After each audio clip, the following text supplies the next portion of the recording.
Rob, you're doing it again. You're starting already. You're late. Fuck. I am. So anyway, what's up, everybody? Let's see. Mark, what's up? Hope you're feeling better. What's up, Rob? Hope you're feeling better. Every day gets better and better. Health first, everything else second. Look good, feel good. So this morning I did a live, or earlier I did a live today. I woke up at 12 o'clock. I was doing a live with the guy. We're hour time difference, and he texted me and said, like, basically, you're already going back on your word, like flake or whatever. Boy, that just like cattle prodded me awake. I was like, "Meow." And so I did the last of my Suboxone. Tomorrow's the official like nothing left ever day. Like, so that's we'll get to that later. Oh, there's Birdman right there. Okay, Birdman, there you are. I'm talking about you. You got me good today. That was the way to get me for real, because I've been trying to just do everything, be on time. Okay, so here's what's up. There's only a few guys here. Well, it'll be recorded and all that stuff. So tonight, I have a guy who's a friend of mine. We did time together at Butner. He was my cellie in the shoe when he violated. But we'll get to all that. And Frank's been on Fox News too, and a lot of stuff. We'll go down that. There's a lot. We can do segments with the information and stuff that me and Frank know, the things that we did, blah blah blah. So Frank, go ahead and introduce yourself. This is Frank Morrocco.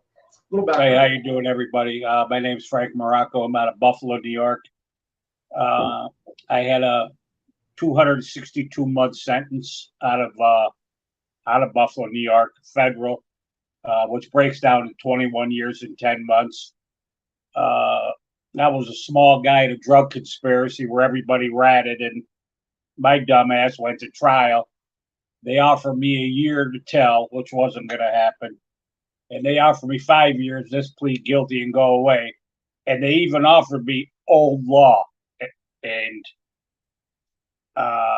being an Italian from the west side of Buffalo, which was like the neighborhood in Rocky where he grew up, I had that fucking swagger. Fuck you. I'm going to trial. Yeah, I fucked myself good. Instead of 5 years, instead of 5 years old law, I got 22 years new law. Okay. Can you explain old law, new law in a simple, like the most simple way? Say that again. Can you explain like the old law, new law in the simplest terms, just so people know? Old law prior to it went away in November of 87. Old law, if you got 5 years, you could work your time down by doing extra duty. Like if you went outside, mowed the lawn, they would knock time off your sentence. And the judge had discretion then. It wasn't mandatory minimum. And after November 87, they came out with the new law, which was no parole. And the old law, you could get parole. After 2 years, you could have got parole on a 5-year sentence. The new law was mandatory minimums. They took the sentencing guidelines. They took the judge's discretion away. The prosecutor had more pull than the judge at that point. Right. And you were seeing guys in prison with 5 grams of crack doing 15 years. It was out of control. It was the Nancy Reagan era. Dare you to say no? Just say no. It's slipping my mind. When she had Mr. T sitting on her lap. You remember that?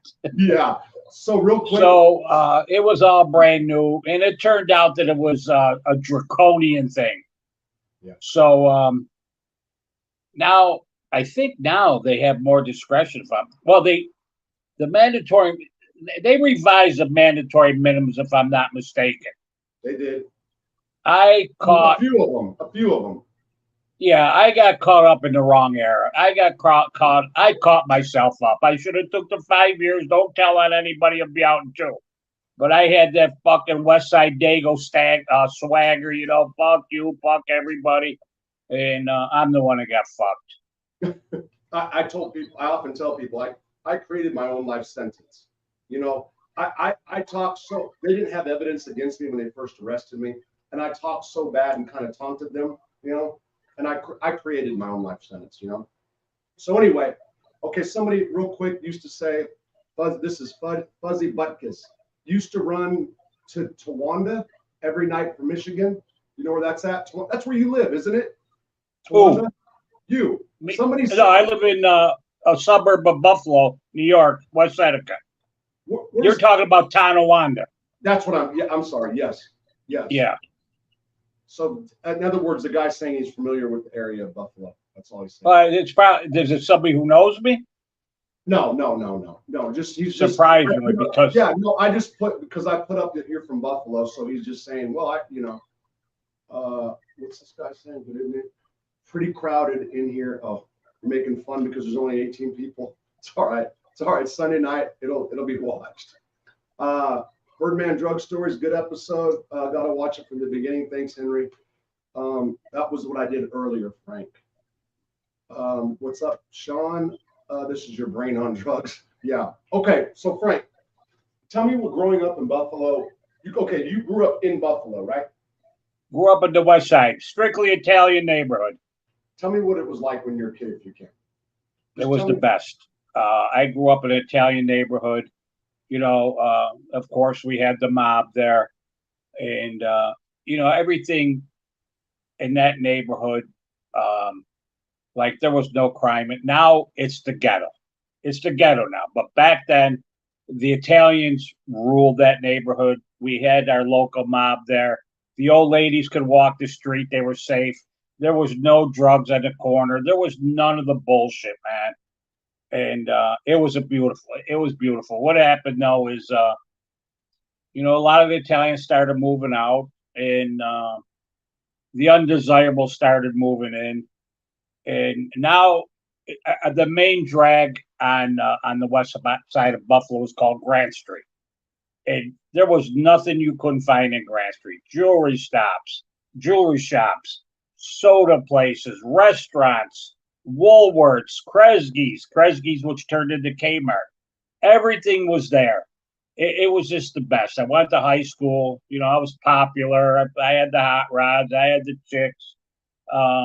Music, boy. I was a celly for a while. Let me tell you, this guy's like a library. I mean, he name that tune, Frank's got it down. Name that band, what year, what album, all that, and that's the truth. Yeah, music, nice broads, Harley Davidson, and hot rods. That's me. Okay, so you grew up in an Italian area. Would you say, and I'm not saying good or bad, did the mob presence affect the neighborhood? Was it they were part of your lives, basically? Yeah, there was no protection payments or anything. It was they didn't rule our lives, but a guy like me, who was a nice kid. I worked at a pizzeria in Buffalo, which they claim is the boss of Buffalo. Okay. And I worked there, and I had an uncle that was a capo in the mob. Okay, you never hear about any mob out of Buffalo, really. I mean, it's really all you really hear about is like the five families and then the Chicago outfit. I mean, the big ones. Well, let me tell you something, Rob. Yeah. The longest reigning mob boss was Stefano Magaddino. He had a 50-year run out of Buffalo, suburb of Buffalo, up here near Niagara Falls, Lewiston. Longest running mob boss ever. Really? Yes. Ruled up into Canada, ruled up into Ohio. But that's when it was the real mob. These jokers now is not the real mob. Right. I got dude, listen. When I was, Butner was a different experience. I was in USPs before Butner. The only way I got to Butner was with leukemia. Yeah, cancer. Anytime I was in a bus and we drove by places like Butner, they'd fucking close the window so I couldn't see it. Leukemia got me in there. But let me tell you what. I was with a couple Buffalo mob guys in the real joints. And not to bash them all, but so many of them New York guys had more shit crossed out of their PSIs Don't get me going about them New York mob guys. No. Because so you weren't in the mafia. I know that for sure. You were No, close to- in the newspaper articles it says I went on trial with Dilly Luciano Spataro, who was a hitman. So I'm recognizing that article. They have you Lucia, is what they have you basically. Is what they got me down as associated. associate. Okay. I got you. So Never a mob guy. Never a mob guy. right. And so is it safe to say, because based on what you said, and you've been around other mob guys, do a lot of them get soft pressed? They get what? Do they get soft pressed? Are they paying are they like real soft? A lot of them like stay out of the way. Well, let me tell you about mob guys. They're tough guys in their neighborhood by reputation, usually, not by their hands. Now you got a ton of guys like, John Gotti, real gangster. Sammy the Bull, real gangster. They were real gangsters, but towards the end, they were buying their buttons for $50,000. Yeah, you could get in the mob. They call it getting your button. That New York was selling buttons for 50 grand. I've heard that from somebody else, but I don't know. I don't really know anything about that. You know what I mean? Yeah, I was with some real guys that told me, like Danny Pagano, and I've been around some real people. Well, me and you were around Carmine. Yeah, and just for I get some every now and then some random person. Is it safe to say that I was really close with Carmine? Oh, absolutely. Yeah, he was like a father to me. I mean, and somebody said something. He was worried about you when you went from the one to the deuce. He was worried about you. Yeah, he was worried that I was going to relapse. That's what exactly. He was because I was clean there. And I mean, and I tell people that, and I never said it for brownie points or to make myself look bigger. Carmine bawled like a baby when I left, and I teared up too. I mean, the guy loved me. I mean, we had that. You know what I mean? I understand that he could be a prick and all that at times, but he was he was shook up. He's like, I just don't want to see you go up there and get hooked up on drugs, and I'll be goddamn. Well, it happened. So anyway, you got to remember, I was in USP Lompoc with Carmine, right? And Anthony Sinter, You know who Anthony? Remember Anthony Sinter? Yeah, but how was Anthony? People have asked me about that. How was Anthony? Truthfully, Anthony and Joey Testa, two great guys. Okay, so you in prison, okay. But let me tell you what. Okay. You could see the craziness in Joey Testa's eyes. Oh my God, most evil eyes I've ever looked at, right? Yeah, I mean, Joey, but I got along good, Oh yeah, that's right. You went over to the deuce with Joey. Well, I mean, I had problems with Joey. You don't remember? You had what? Do you remember that I had? Can you hear me good or not? Well, it's probably my phone, and I don't want to touch the phone. I probably should have put earphones on, but I don't want to lose the contact. Okay, so do you remember when I had problems with Joey because of my writings? No. Sure. Okay. I don't. But you were at the deuce. I went home. Yeah, but you remembered you came back and on a violation, and I was writing. I never released that article, but I was writing. I was furious about, and you were the one that gave me the idea for the social club. You told me about the social. Anyway, you might not. So you weren't at the deuce. So Joey was all supportive of me with Convict Inc. when I had the website. Remember? Right. So Joey was very supportive. I mean, he would try to give me ideas and did give me ideas for articles. And I mean, one day he wanted me to write about the staff sitting on their ass and not opening the door for controlled move. He was a yard guy. He wanted to be on the yard to get their weights set up. They had little makeshift weights and all that up there. Oh, you weren't there. So there was no weights at the deuce. Okay. So what would happen is they made sandbags. So They would run to the yard, and there would always be some little do-boy that Joey had that would put them together and go out there and lift, So Joey was mad one day, and he wanted me to write an article about the staff being lazy. And I'm like, Joey, I'm not going to do that. That's like, I was writing a lot about shit that was going on in prison that was crossing the line or right there. Joey was supportive of it. Well, they kept slamming me down, finding reasons to lock me up. 90-day investigation, 90-day investigation. And when I got out, one of the times, Joey came to me and he said, "Hey, I want to talk to you." And I said, "What's up?" And he said, "What are you doing here with writing this stuff about staff and cigarette?" Oh, I remember a little about that. Yeah, now you got my brain refreshed. I wrote about the contraband, the cigarette network in Butner, but I was writing about the past, like what people already had knowledge of. Not the present. No, but so it all tied together really, but I wasn't looking. I'm looking at it like this is common knowledge. It's been in the newspapers. You know, it's not like secret. So and he's looking at it like you're giving the cops up. Yeah, no, Joey was supportive of it until they got pissed off because it was highlighting it. So what happened because of my ties with Bernie Madoff, because I was writing stuff, then I got all these news reporters starting to pay attention to what I'm saying, you know? So now they freak out and come and get Joey out of his cell in the middle of the night and say, "Stop this guy." Because every time they'd slam me down 90 days, they're like, "Okay, we're going to stop him this way." And I was like, you know what I mean? Just made me worse. So Joey got me in the chow hall and he caused a big scene, and he, you know, and he was sticking up for staff. And I'm like, "Wait a minute, Joey, you're the one that wanted me to write an article dissing the staff, saying they did this, this, and this." And then he flipped out and said I would stick up for the staff more than 90% of these rats, or however he put it exactly. And he yelled it. You know, he said, "I would rather stick up for staff than 99% of these scumbags in here." And everybody's head turned, you know. And he said that if I didn't stop writing, that I couldn't sit at their table. See, he pulled something to do so you would never pull in a penitentiary.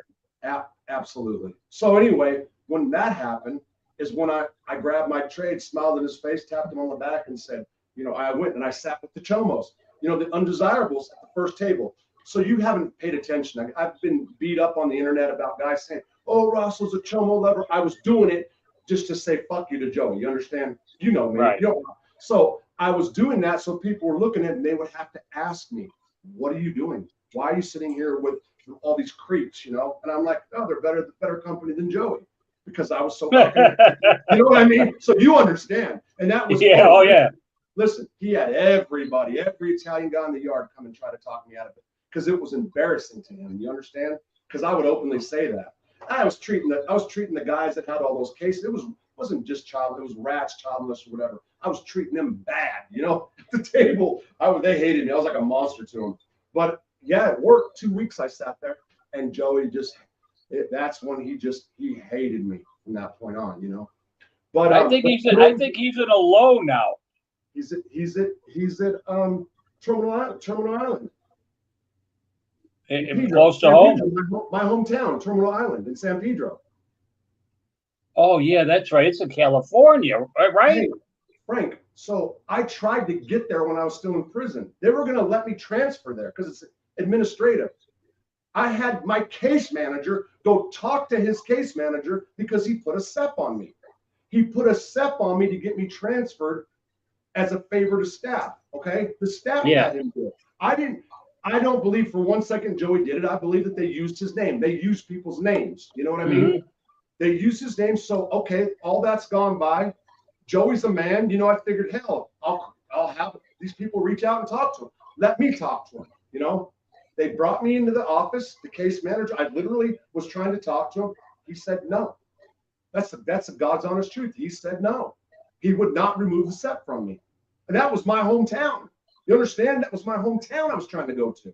Yeah, and usually when you're clear conduct, you could almost dictate to where you want to go. No, I'm telling you, they were because of the cancer, because I mean, that's home to me. Like I wanted to go there, you know? I didn't care about the yard or anything, but that fucked me up. That hurt. Because I mean, I wouldn't do that to him if they wanted to go to Otisville. I don't care what kind of a problem we had. That's his home turf. You understand? I mean, you can't get no closer. That's like I lived 1 mile from that prison, man. You know, I had my kid. Man, that makes me mad just talking about it right now. Yeah, so look, he was the nicest guy in the world, would give you a shirt off his back. He was really good to me. When that all happened, I can't forgive him for that. It was fucked up, you know. But anyway. He had a lot of clout. I remember that He was getting special prepared meals there. Yeah, yeah. So that I happened mean, because like you sit at his table. He was dining out. so he was the first in the chow hall and the last out. Him and the guys he was with, and yeah, he had it going on. I mean, he did. Even at Butner won, you remember Butner won. Anything that we wanted, he'd go tell the. I mean, we'd have it delivered to us. I mean, it was great. Listen, it was great. We had good times together. Good times. As far as it being in the joint, what we can do, you know what I mean. Joey was at Butner one for a while. Oh yeah, he was at one before you got there. Yeah, and one day. Oh really? I didn't know that. No, we were playing. This is right before when I stopped playing handball, so we were playing handball, and one day they just said, "Test to pack your stuff," and he was devastated because Butner one was awesome. Once you got used dude, it was a college campus. Oh my God! I went from a fucking USP to Butner. I went to where the fucking child molesters got killed to where I was selling them burritos. What the fuck? People don't understand that are different. So people like my channel's Convict Inc. You know what I'm saying? But okay, and it was Joey who made me realize, look, okay, stop bothering them because they all went to Joey. They were running to Joey. Rob's picking on me. Listen, I was a nightmare to those guys in the beginning. I was sick about being around child molesters. I did not want to be there. I wanted to go back to Lewisburg, blah, blah, blah, my brothers and, all that crap. And Joey's the one that sat me down. And the first person he really had me talk to wasn't a child molester. It was a cop. It was David Mack. Remember David Mack? The black guy, the LAPD officer? Oh, the one that they suspected had a hit on Tupac. Biggie. Yeah, so it was David because I wouldn't talk to him either. Because he had a shrine to Tupac in his garage when they raided him. Yeah. And he had the black Impala SS in the garage that they claimed was the car that used to kill Biggie. Yeah. So we ended up getting real close, me and Dave. We did. But he went to Joey and man, this guy Rob, what's up with him, And Joey sat me down and talked to me for a while, and then he talked to. Remember, Kajal? This is at the one. This is at the one. The one, yes. It took me 9 months to get in the frame of mind to where I was like, wow, this is a good spot. If you tell it, you know exactly what I'm talking about. I had that the first day I go to the library and I grab a typewriter. I walk across the yard with a typewriter that I took from the library, put it in my cell. And it stayed there for 3.5 years. How about me? I had a radio in my cell that played loud. And I was in so long, the cops used to say, "Hey, Morrocco, where'd you get that radio?" Now the cops got 5 years on the job. I got 15 years in prison. Oh, they used to sell that at McKean back in the day. Oh, all right. It was stolen from the fucking chaplain. Frank had, I need to point this out. So Frank is really, how do I put it, neat Nick. So he's a perfectionist. He has to have the nicest cell. I mean, and I'm not saying that in a bad way. He wants all the exclusive stuff on the yard. If you've got anything exclusive, he's gonna get it. I was the go-to guy. Whatever was for sale came to me. Yes, and he had the nicest stuff on the yard. Period. Doesn't matter what. I'm walking around there, $1,800 Gucci chain. $600 Gucci glasses. He did, and just immaculate. His cell, immaculate, perfection. So anyway, how did I get off on that? So but the prison itself, it took me 9 months, and Joey Testa was the reason that I was able to then function around them and be okay, around the less desirables. So speaking of Butner one real quick, you were shook down one day. Do you remember when they shook down your cell and trashed it? I refused to fucking clean it. So explain what happened. Well, you get staff from medical, you get staff who are not correctional officers, and they come and do the shakedowns. The shakedowns when they run everybody out of the unit and they're looking for contraband. And some of them are dirty motherfuckers, man. They'll flip your mattress upside down. They'll show your blankets on the floor.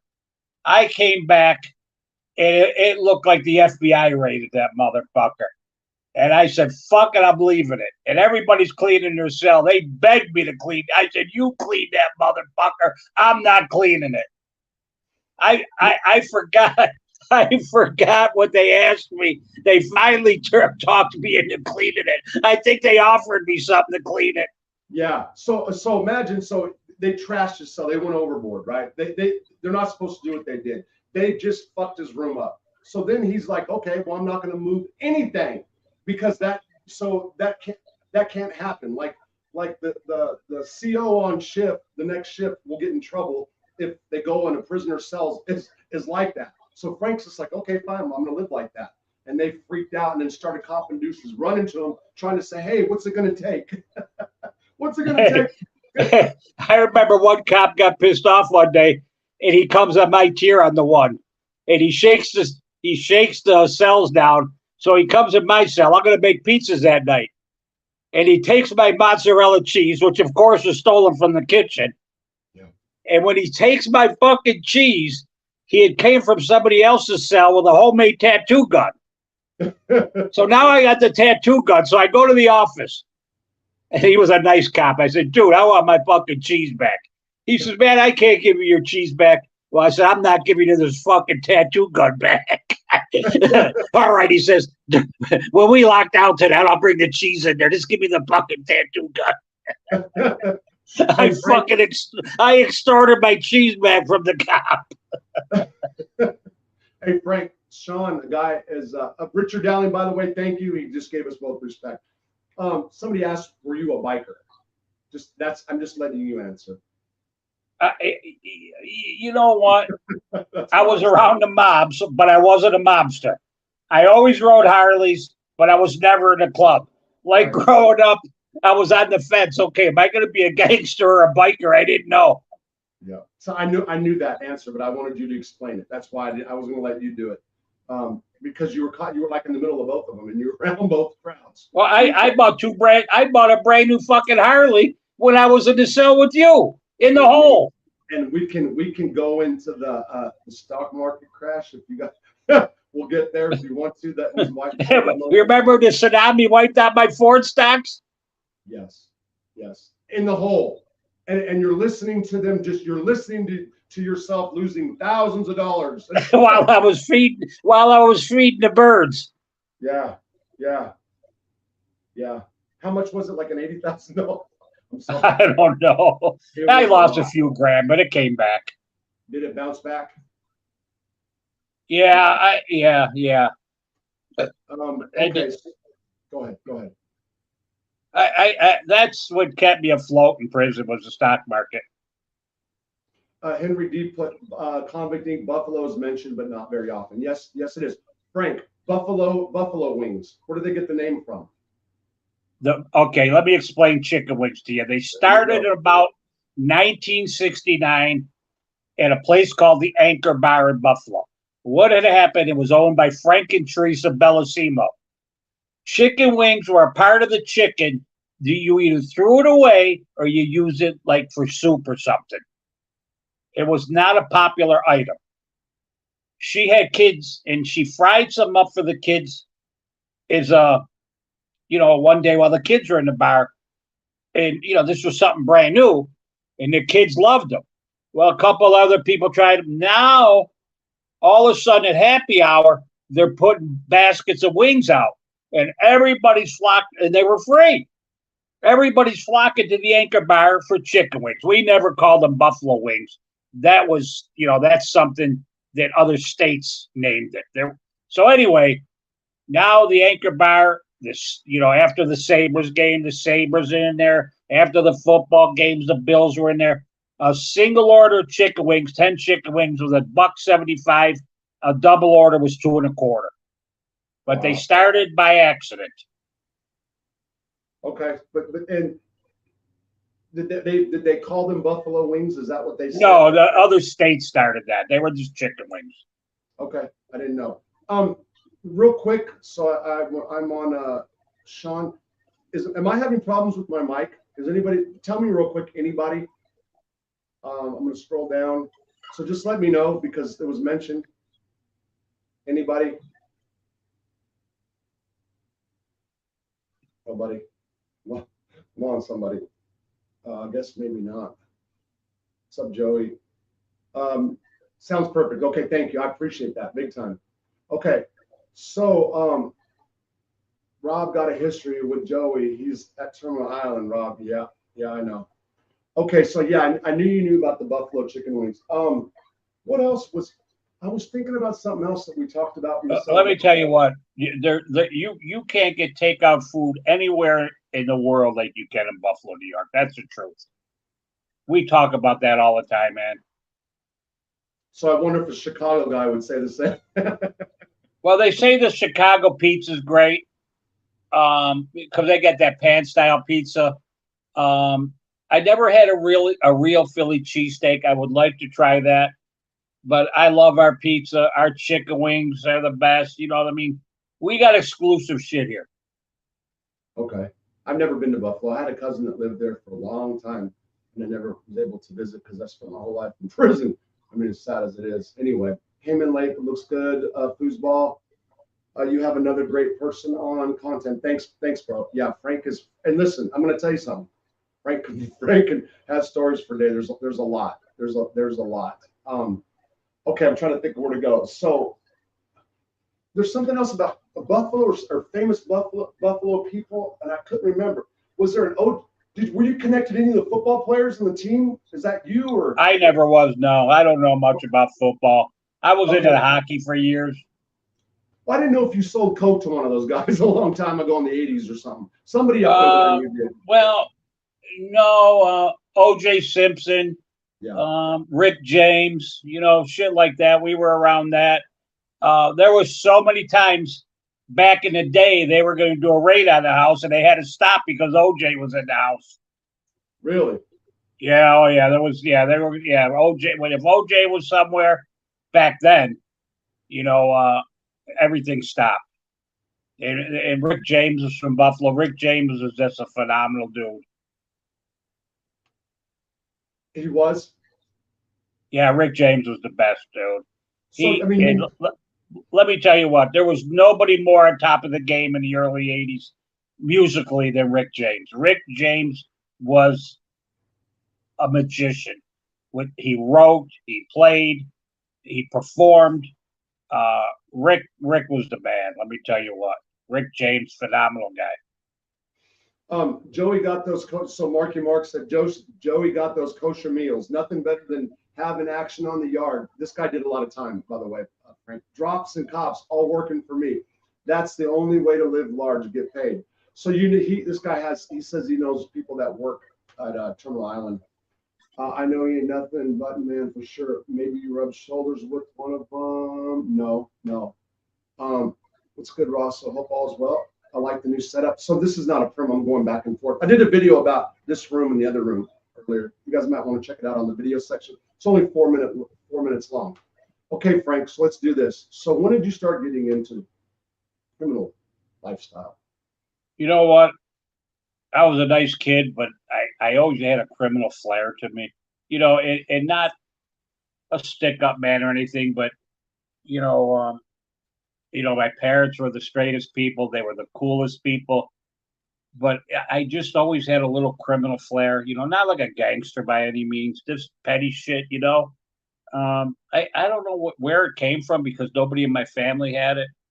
I never did drugs in high school. I never did drugs at all. All of a sudden, the disco era comes about 1979. And somehow, I'm making good money. I'm a car dealer. I'm on top of my game all legally, driving New Eldorado, had the best broads, in the nightclubs and not getting high. I used to drink. I'd order a drink. I'd order a Pepsi with a swizzle stick and a lime to make it look like a fucking drink. And like 3 times a year, we'd get a gram of Coke, and I'd be sick the next day. I spent $100. So I was worse. Huh? No, I bet because I know you're. I don't mean to be tight like in a bad way. You're frugal, but go ahead. Yeah. Yeah, not anymore. Now I don't give a fuck. But anyway, now I'm in the car business. and I'm in my buddy's nightclub one night called Squeezer Floyd's up on Grant Street, and I run into the kid. His father owns the biggest collision shop in the neighborhood, Mike Rosaday. Well, me and him were in the nightclub that night. We're doing some lines and shit. We go in the basement of Squeezer Floyd's and we hit it off. And when I met this dude, I met the devil, Rob. All of a sudden, he's dealing. All of a sudden, he's coming to my house, cutting up a pound of coke and this and that on my glass table in my kitchen. Now we're fucking snorting like fucking. And I end up getting hooked on that shit, man. I start lending him money. He'd say, "Hey, Frank, I need 15 grand. I could buy an extra kilo with an extra 15 grand." Rob, I give him the 15 grand and I get like a quarter ounce back. I wasn't even involved in the drug game. When I went on trial, not one person said they bought drugs from me, but they said, "Oh, I saw Frank lend 20 grand. I never lent cartel money. I lent 15, 20 grand here and there. But what had happened was I had a criminal history. And I only got 10, I think I got 10 years for the drugs. And I got an 11-year enhancement for the criminal history. Really? Yes. Yeah. I had some misdemeanors. I was criminal history number 6. So I got 11-year enhancement for misdemeanors. Okay, One of the top lawyers in Buffalo, Herb Greenman, wanted to take the case to fight criminal history to Washington. He was going to take the case for free. I was a poster boy getting fucked in Buffalo. Okay, so you never did time prior to that federal case where I met you? No. County jail. I thought you had. No, I never. When I went to the feds, it was the first time I went to an actual prison. Okay. Real quick. So Dylan Thomas said, Tedora Jr. is running what's left of the family up in Buffalo. This is what somebody's just saying. And then somebody else put the underboss is from Canada. Anyway, I'm just putting that out there. So listen, okay, here we go. You went to what? Lompoc first? I went to USP Allenwood, and I went right to the hole because I didn't know why. I'm green to prison. I don't know nothing about. I don't know nothing about prison. Huh? Go ahead. I was saying. I don't know anything about prison, so they put me in the hole. Finally, they came to. We were transferring you. Somebody now, Allenwood is a complex, a camp, a low, a medium, and a high. Well, I'm in the USP. Somebody in the complex, they said, testified against me, and they wouldn't put me out. So I said, that's okay. I'll go to Lewisburg. They sent me to Terre Haute. Oh, okay. How long were you there? A few years. That's where I met Joey. Joey, little Vic Musso. I met some good guys there. Was Joey running the yard? Vic Musso was very quiet, but Joey had big influence. I got wise with a cop one day on the yard, and the cop went to Joey. He said, "Hey, talk to your guy." And Joey came to me. He says, "Frank, these are pretty good guys." I said, "I know." What had happened was they were working on the fence, and because they didn't have a wall at Terre Haute. Well, you were there. Yeah. And they were working on a fence. The cop's name was E-Step. I still remember. And I got wise with them, and they didn't lock me up or anything. They went to Joey.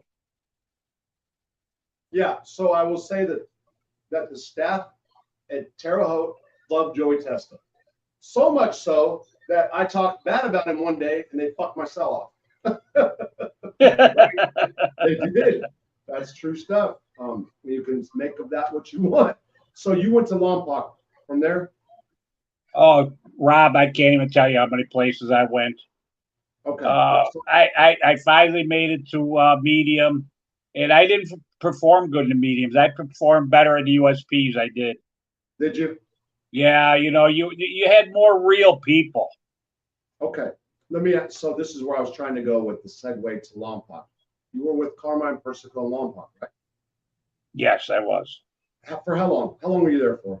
A couple years. Okay. During that time, was the Italian club running or whatever they had? Oh, yeah, we had the GAC, it was called, General Athletic Club. Please explain that to people because this is important for guys like the mob genre. Okay, there was upstairs. There was an upstairs of the prison, and there was multiple rooms. The Hawaiians had a room. A few people had rooms up there. Remember the Hawaiians? But we had the biggest room. I mean, no matter where you go in prison, it's always Italians that get the most respect. You know that. It's not the GDs. It's not the Bloods. It's not the Latin Kings. It's the Italians. And we had this room with our own TV, our own coffee pot. We had games up there and tables, and we used to cook our pasta and shit up there. And it was a nice room. Okay, real quick. Somebody said, "Can I ask what year Frank entered the feds?" He wanted to know that. I got arrested May 19th, 92 in Las Vegas. Oh, that's right. You were in Las Vegas, right? I was on the run in Vegas. So at Lompoc, so explain what you guys do, what was going on in the Italian club. I mean, that's. Well, we had our own TV. We had our own table. Some guys were playing cards. I liked Scrabble. We had our own TV. We watched our own programs. We had a big one of them old coffee pots up there. And, we had the stinger hidden. We'd make the sauce during the day and make the pasta at night, Yeah. And they left us alone. But, we weren't, there was if you fucked with drugs, you couldn't come in that room. Absolutely. You were wrong. If you had anything to do with drugs, you weren't allowed anywhere near any of us. Yeah. And the funny thing about the whole goddamn time, Anthony Sinter was buying fucking heroin. Yeah. Nobody knew. About that. So yeah. A lot of them are undercover, Frank. lot of them are. You know what I mean? Yeah, I found that out. Yeah. So when they finally gave when they finally gave Anthony a piss test and locked him up for dirty urine, Carmine went to everybody like the mayor. He didn't have a dirty urine. You're full of shit, man. He had the chaplain going for him and everything. Yeah. So they were trying to, but they knew, man. Everybody's giving information for something, and somebody dropped a dime that Anthony was a heroin user. Yeah. So Anthony Sinter, he Carmine Persico did not want to be around anybody that used drugs. And that's how a lot of the Italian guys roll. But he excused Anthony. He, to this day, if Carmine was alive, he'd tell you Anthony didn't do drugs. Now, do you? But I hear stories about him and Allenwood to this day.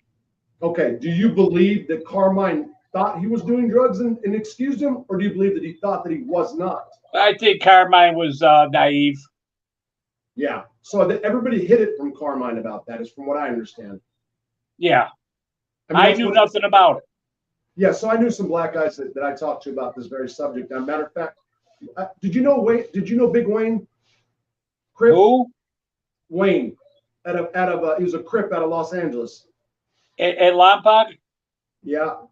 No, I don't remember. Rolling 60s. Well, hopefully he'll come on one day. He was gonna be on a while back, but he talked about that very issue. Now, Carmine, just what you said. That Carmine was running around saying he didn't get high, and everybody knew that Anthony got high. And was Corky there? Do you remember Corky from New York? No. Okay, I didn't know. But so there's a famous picture that was taken with Carmine playing on the musical band. I remember that. Were you there then? No, that shit was all before me. He had that garden though. He did have a garden. Yeah, man, he had award-winning roses. That's all he did, is he went out there with the garden. It's all Carmine did in the yard, and a little bocce ball. We had a fucking miniature golf course there. Yeah, so did Leavenworth, Terre. They all had them back in the day. But Carmine Persico was allowed to have a garden, and it was fabulous from what I understand. Real nice garden. Yeah, it was award-winning. That's what he did. If you had a life sentence, you wouldn't consider doing. If you had a life sentence, you wouldn't consider doing drugs in prison. Dillis Thomas, are you asking me? I was in prison 15 minutes and started doing. But yeah, I hear what you're saying. That sounds right. You can hide it from older gents, unfortunately. So Yeah, he's saying that you can hide it from older guys. Anyway, yeah, Carmine was there in Lompoc a while. That's Joey Fricks. Yeah, Carmine was a Lompoc. Oh, he had a woman lawyer that he fucked in the visiting room. Yeah. He did. I know. So then the FBI had he was getting a visit.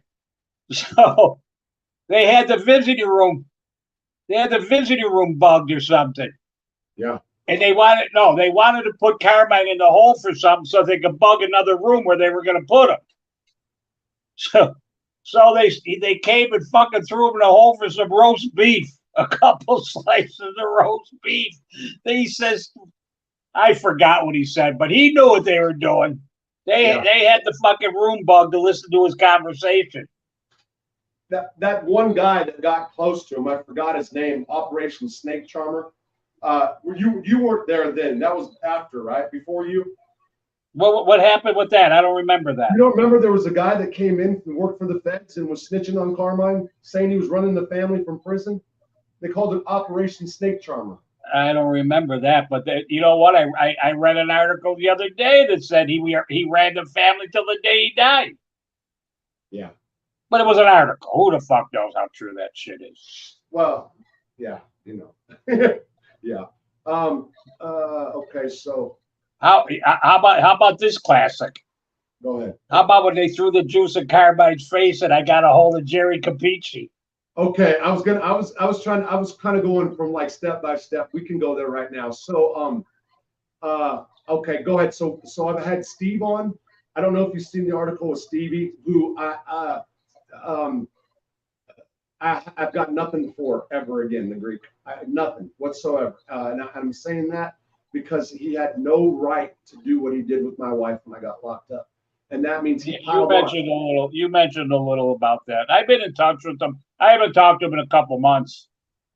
Doing pretty good. He's got a brand new fucking Z06 Corvette coming. Yeah, anyway. Yeah, he said he told my wife that I was getting high at the one, which that's when I was sober, and that then crushed her foundation of thinking that I've been lying my whole life about everything. It just was. Yeah, that didn't happen. There was nothing to get high on there. It's not only that. That's during my clean time. That was the 3 years, 7 months, 28 days that I was clean. You know what I mean? And I remember. I can vouch for that. I can vouch for that. Yeah, and it was just it was fucked up because that did a lot of damage. And when I was in New Mexico, and I talked to you when I was there too. I never called him and asked him for a fucking penny. I was stuck. He said he was going to send me money. Hold on a second, and he left me there for a day and a half. And then he said that I was begging for fucking money. So you called me one time. You were in a jam when I first got out. I think I sent you $100. You never asked me for a dime after that. Yeah. So, but I'm saying what happened was Stevie called me when I was out of town. Like, I guess he talked to somebody, whatever. He was asking if I was on drugs. That's what he wanted. He was going to fly to Arkansas and say, what the fuck? Well, I was stuck. And I told him, he's like, hold on, I'll send you money. I told him, Marta's not sending money. I remember that. You were on the fucking side of the road waiting for the money. Stuck for 12 hours. My battery went dead. He left me fucked. And then fucked me after I went to jail. I'm just getting mad about it. Anyway, I'm getting mad about it right now. There was a guy on the FBS show saying Joey Testa was getting released in July. Is he ever getting released, Rob? Sean, I would be super surprised if Joey Testa ever got out. However, if you're going to let somebody out based on conduct, not what they did in the past, and remorse, then Joey deserves to be out. Okay? I don't think he ever had a write-up. Never. So a supreme clear conduct and also Stockholm syndrome. That's me saying it. That's me talking. So anyway, let's get to the day that Carmine was assaulted with juice at Butner FCI 1. Go ahead. I didn't see it. I was friendly with the kid that did it. Oh, I thought. Okay, I didn't know that. Go ahead. Yeah, he was a DC kid, nice kid. Had the dreadlocks and shit.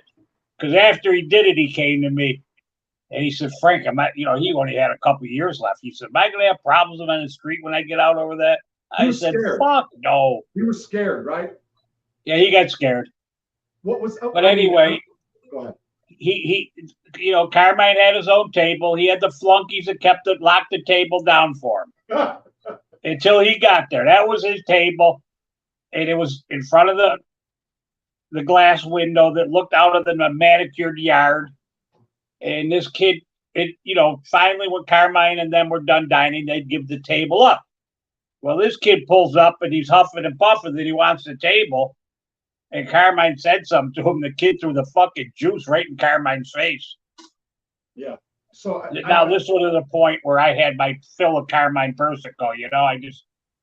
I'm not big on New York mob guys, and he wore me out.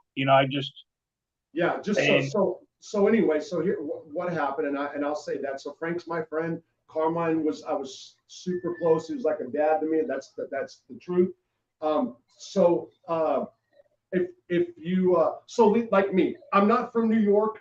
I never gave a fuck about any of that. Okay. So Carmine respected me as a person. You know what I mean? And he liked the fact that I wasn't trying to blow him. So then you got Frank, who's from Buffalo, and really wasn't kissing Carmine's ass. So then Carmine kind of got salty towards you. Is that correct? Is that a good way to put it, Frank? Yeah, absolutely. I listen. I was at one compound and Gene Gotti was there. Everybody's kissing. I'm not kissing nobody's fucking ass, dude. I don't give a fuck. It was John Gotti. And, I wasn't kissing Carmine's ass. And so finally, he rounded on me. He didn't do anything to me, but he barely talked to me. And I didn't like him at this point. And when they threw that fucking juice on his face, I fucking put Jerry Capici from Gangland. Okay, so I'll stop real quick. So if you guys have never heard a story that's been told a couple times in the past, I had Chuck. Remember Chucky? Do you remember Chucky? No. McKen. Okay, so Chucky was there. He's been on the show. Stevie was there. He's been on the show. So I used to sit at that table on and off. I used to sit at that table. Oh, yeah, that's right. You did. Yeah, I don't care. So listen. But he would have Junior Matisco until he found out that he had a child molestation case. Stevie, Chucky, and that white kid Josie from DC. And eventually you let Bernie come there. But then Bernie sat with them.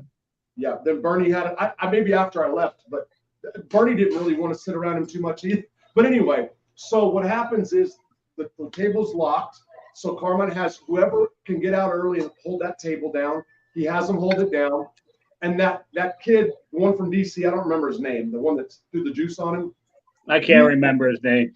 He started kind of antagonizing Carmine, right? So he started doing it kind of to get him riled up. So he was doing it progressively for a couple of weeks. But I didn't know that. No, but as soon as Carmine would come in, he would get up. He was doing it more or less to break his balls, okay? One day, it was crowded in there, and he was actually eating. The kid worked in the chow hall, okay? So he would just sit there in the corner as his place to sit when they're doing nothing. And Carmine didn't want to be even sitting there when the chow hall was empty, okay? That's his pride. So the kid starts kind of laughing at the old man, So the day comes, the kid's actually eating. Carmine comes and he holds his tray and he's standing in front of the table. And the guy looks up. That makes him, it's all black kids. Now it makes him want to not rush and stay there. You know what I mean? Now he wants to bust his chops. Yeah, well, now he's pissed because Carmine's standing over the top of him. I see what's going on. Listen, I don't see that there's going to be a problem, but that fucking table was a headache to me. You understand? I was never going to hold it down. I didn't care about having a table at that. It drove him crazy. It drove him crazy, and then it would drive me crazy. You know what I mean? So I was in the line, and all of a sudden, Carmine sits down right behind the kid, and he's taking his time. And he says, "Hey, you gonna hurry up or something?" Whatever he said, and that's when he took the juice and threw it on him. Chucky was right there to try to hit the kid, and it was man. Nobody got locked up. They tried locking Carmine up. They were walking Carmine up to the hole, and he talked him out of it. Yeah, it was what was the SIS officer? He's the one that got ran out of Big Sandy. He was a captain at Terre Haute. Oh damn it! But yeah, so because he thought that there was going to be problems on the yard if Carmine got locked up. That's what his thinking was, right? Well, that's what Carmine said. You're just going to make this worse. Yeah. No, it wasn't going to be like that. But well, anyway. So we went. I was part of that. Like, I went outside. Stevie brought knives. Like, there was a whole bunch of DC dudes. You hear me? That it was Carmine, me, Stevie, who really wasn't trying to bust a grape. Okay, I mean, he's not on the show now, and I'm pissed. I'll say the truth. He was running. Okay, Chuck McKinley was right there. I don't know if he can fight or not. And then there was a dude that was a Norteño named Robert. He was old school Norteño. Okay, this from California, Norteño. But a dropout. It had to be a dropout. No, he was proudly so. But he had. That was a dropout spot. Remember, he walked with the gimp, and he could have like the shit bag and can barely walk. So you got me, the gimp, Carmine, and Stevie running, and Chuck McKinley against like 15 DC. It was like, I remember I was so mad. I'm like, this son of a bitch got me in a wreck right now, and I'm gonna go ape shit because Robert's gonna push steel even on his last breath. He's cut like that. You understand? So he's gonna go down no matter what. I'm gonna go balls to the fucking wall because I'm mad. And what's gonna happen? We're gonna get fucked up. I knew what time it was. Anyway, that kid is the one.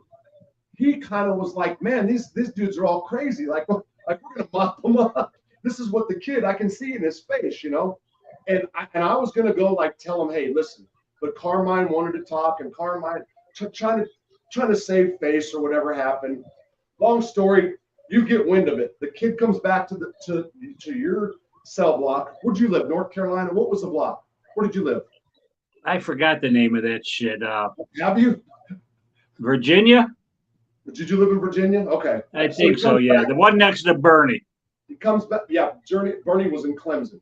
So he comes back to you, and that's when I heard. Well, he comes to me, he knows I'm Italian, and he says, Frank, can I talk to you? I said, yeah, come to the cell. He says, dude, am I going to have a fucking problem when I get out? I said, absolutely fucking not. He was scared. I will say that I mean, maybe he was venting or whatever, but like Carmine was saying at one point, you just don't know. You don't know what's getting ready to happen. Blah, blah, blah. When does he get out? We won but that was anyway. That was here nor there. But you wrote just to fuck with Carmine. Okay. Oh, dude, I called Jerry Capici. He took my phone call. He's a famous reporter out of New York. New York City. He ran now he's got a website called Gangland. But every week, the mob, they had the section of the New York Times or whatever, the New York Post. I forgot what paper it was. It was one of the two. And there was a segment there called Gangland. It was all about the New York mob. I called him up, man, to fucking within days. This was the scene today at Butner federal prison where Carmine had his own table that overlooked the manicured yard. He wrote. Let me tell you something, dude. Every gangster in the country read about that shit. I'm the one that called him. So nobody knew but you. Here's what happens. Okay, I had no idea it was Frank either, but I'm going to tell you until I came back. So the how you said it happened, how the words that you put, it was spot on. Okay. So I remember when that paper came out and Carmine opened that paper. Okay. I didn't pay attention. Listen, people always ask me all the time because I was with him all day, all night. You know what I mean? Basically. So he was blaming that dude Pete that had the walker. Man, let me tell you something. I'll never forget because he would talk. So he would talk to me and make comments about the stuff he was reading about the mob guys. I didn't care. It didn't mean nothing to me. You hear me? So he was like, Robert, this guy, da da da da. You know, he's talking out loud. He's getting frustrated. This guy did this. This guy did this. And I was like, okay, yeah, watching Fox News or CNN, whatever I was doing. I remember when he picked up that paper. Stevie the Greek brings it to him. Boom. Oh my God. He came. Oh my God, he flipped the fuck out. And I was tripping because I'm like, wow. I mean, this is spot on, you know. I didn't know for a year. It was like a year later. Was it about a year? Is that what it was? When I came back on the violation, we were in the cell. I finally confessed to you it was me. Yeah. So, I mean, this is a year later. We're in a different. So I go to the Deuce, which is up a different prison. and I'm in the cell for whatever. I forgot. That's when I got transferred. Oh, for writing an article. And here comes Frank on a violation. And we were selling together for a while. And They were putting me back on a compound. I was so fucking embarrassed that I got a fucking violation. I wouldn't show face. I bet I didn't even belong in the deuce. I talked the AW and they let me stay there. Remember? You refused the fucking yard because you were too embarrassed to say you got violated. I got violated for nothing, dude. They didn't want me at the halfway house because I had a high-profile case. We'll get there, but he told me the story, and I couldn't believe it. So it was like, oh my God, because I mean, he lost sleep over that, trying to figure out who, how, what, where, you know. And by the way, Jerry Capisci, I was there when he sent Carmine a letter, or a card or a letter, and I left on January the 20th, 2011. That was the day they had the biggest mob bust, I guess, in New York history. You know, Carmine's son-in-law got picked up. Angelo, remember you know about that, right? I don't pay attention to that mob shit. Like the biggest sweep or whatever. But anyway, so Jerry writes him, Capisci writes him, and they talk. And Carmine, for the first time, he said, "Robert, I'm going to write this guy." And I'm like, okay, and like I didn't realize even what that meant. Then he started telling me the history with them. And he wrote a little card, and it was nice, you know, because he said Jerry's always been kind to his wife, you know, and when he fucked that girl in the visitation room, Capisci didn't put him out there, okay? That's what so he liked Jerry for that reason. And Carmine really, like, if Carmine was here now in the day of YouTube, he'd want to be on it 1,000%. Because he no doubt about it. Hey, no doubt about it. He 1,000% wanted to talk, and I don't mean in a snitching way. I mean to set records and correct everything. That's what he wanted to do. He wanted to debate with Giuliani. He wanted to go on the record with that person. He would have 1,000% been on here. I'm telling you this. People might not believe that, might not want to believe that. I'm telling you, he would have been on here. Okay. So anyway, I read it. He shows me what it is. He puts it in the mailbox and he said, something bad's about to happen. And I said, why? He said, every time a reporter reaches out to me, something bad happens. He's trying to be nice. That's what he said. Boom. They all go down. They all go down. That's the God's. That's just happened. It happened. So it's for Christmas. He sent him a Christmas card, and it happened on January the 20th. But that's when Angelo, the son-in-law, the golden boy. Oh shit! What just happened? I just lost everything. Okay. But Angelo was Gina's husband or whatever, but he loved that guy anyway because he talked about him constantly. You know, the cops had to know I did that. Oh, because of the phone stuff. Well, I'd walk to the chow hall sometimes. When I rarely eat in the chow hall, but I'd walk to the chow hall, and SIS would call me over there. Oh yeah, hey, Morrocco. Right. Teddy, you're right. Teddy Persico is one of the main guys. And let me tell you something about that. Carmine had big ambitions, whatever, for Teddy. And I'm not sure why. But Carmine, listen, them brothers under Carmine, Teddy, the son, they were all goofs. Yeah, so I'm talking the nephew's one I'm referring to. But Carmine was the real deal. I mean, he was that guy, you know, back once. Yeah, he was that guy. Just like you know, all these the brothers under John Gotti, fucking goofs. Yeah, Peter Gotti, goof. Gene Gotti, tough guy, but a fucking goof. I was with Gene or Peter. I was with Gene, I think, for a second. Couldn't stand that motherfucker. Where were you with him at? McKean. Okay. He had that swagger. I can't stand that fuck. Here's the story. Them fucking New York guys, they think they're the only mob. Now, I was at a place with a guy called Sammy Meatballs. He was a guy with the. Go ahead. He was a guy with the Gambinos, and he was real good friends with the mob boss of Buffalo. They used to vacation together in Florida. So one day, he was always kidding me. We used to sit together.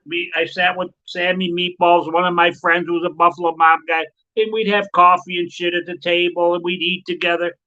And Sammy the Meatball would always say, you, the fucking mob guys from Buffalo, you Italians from Buffalo. And finally, I had enough of it.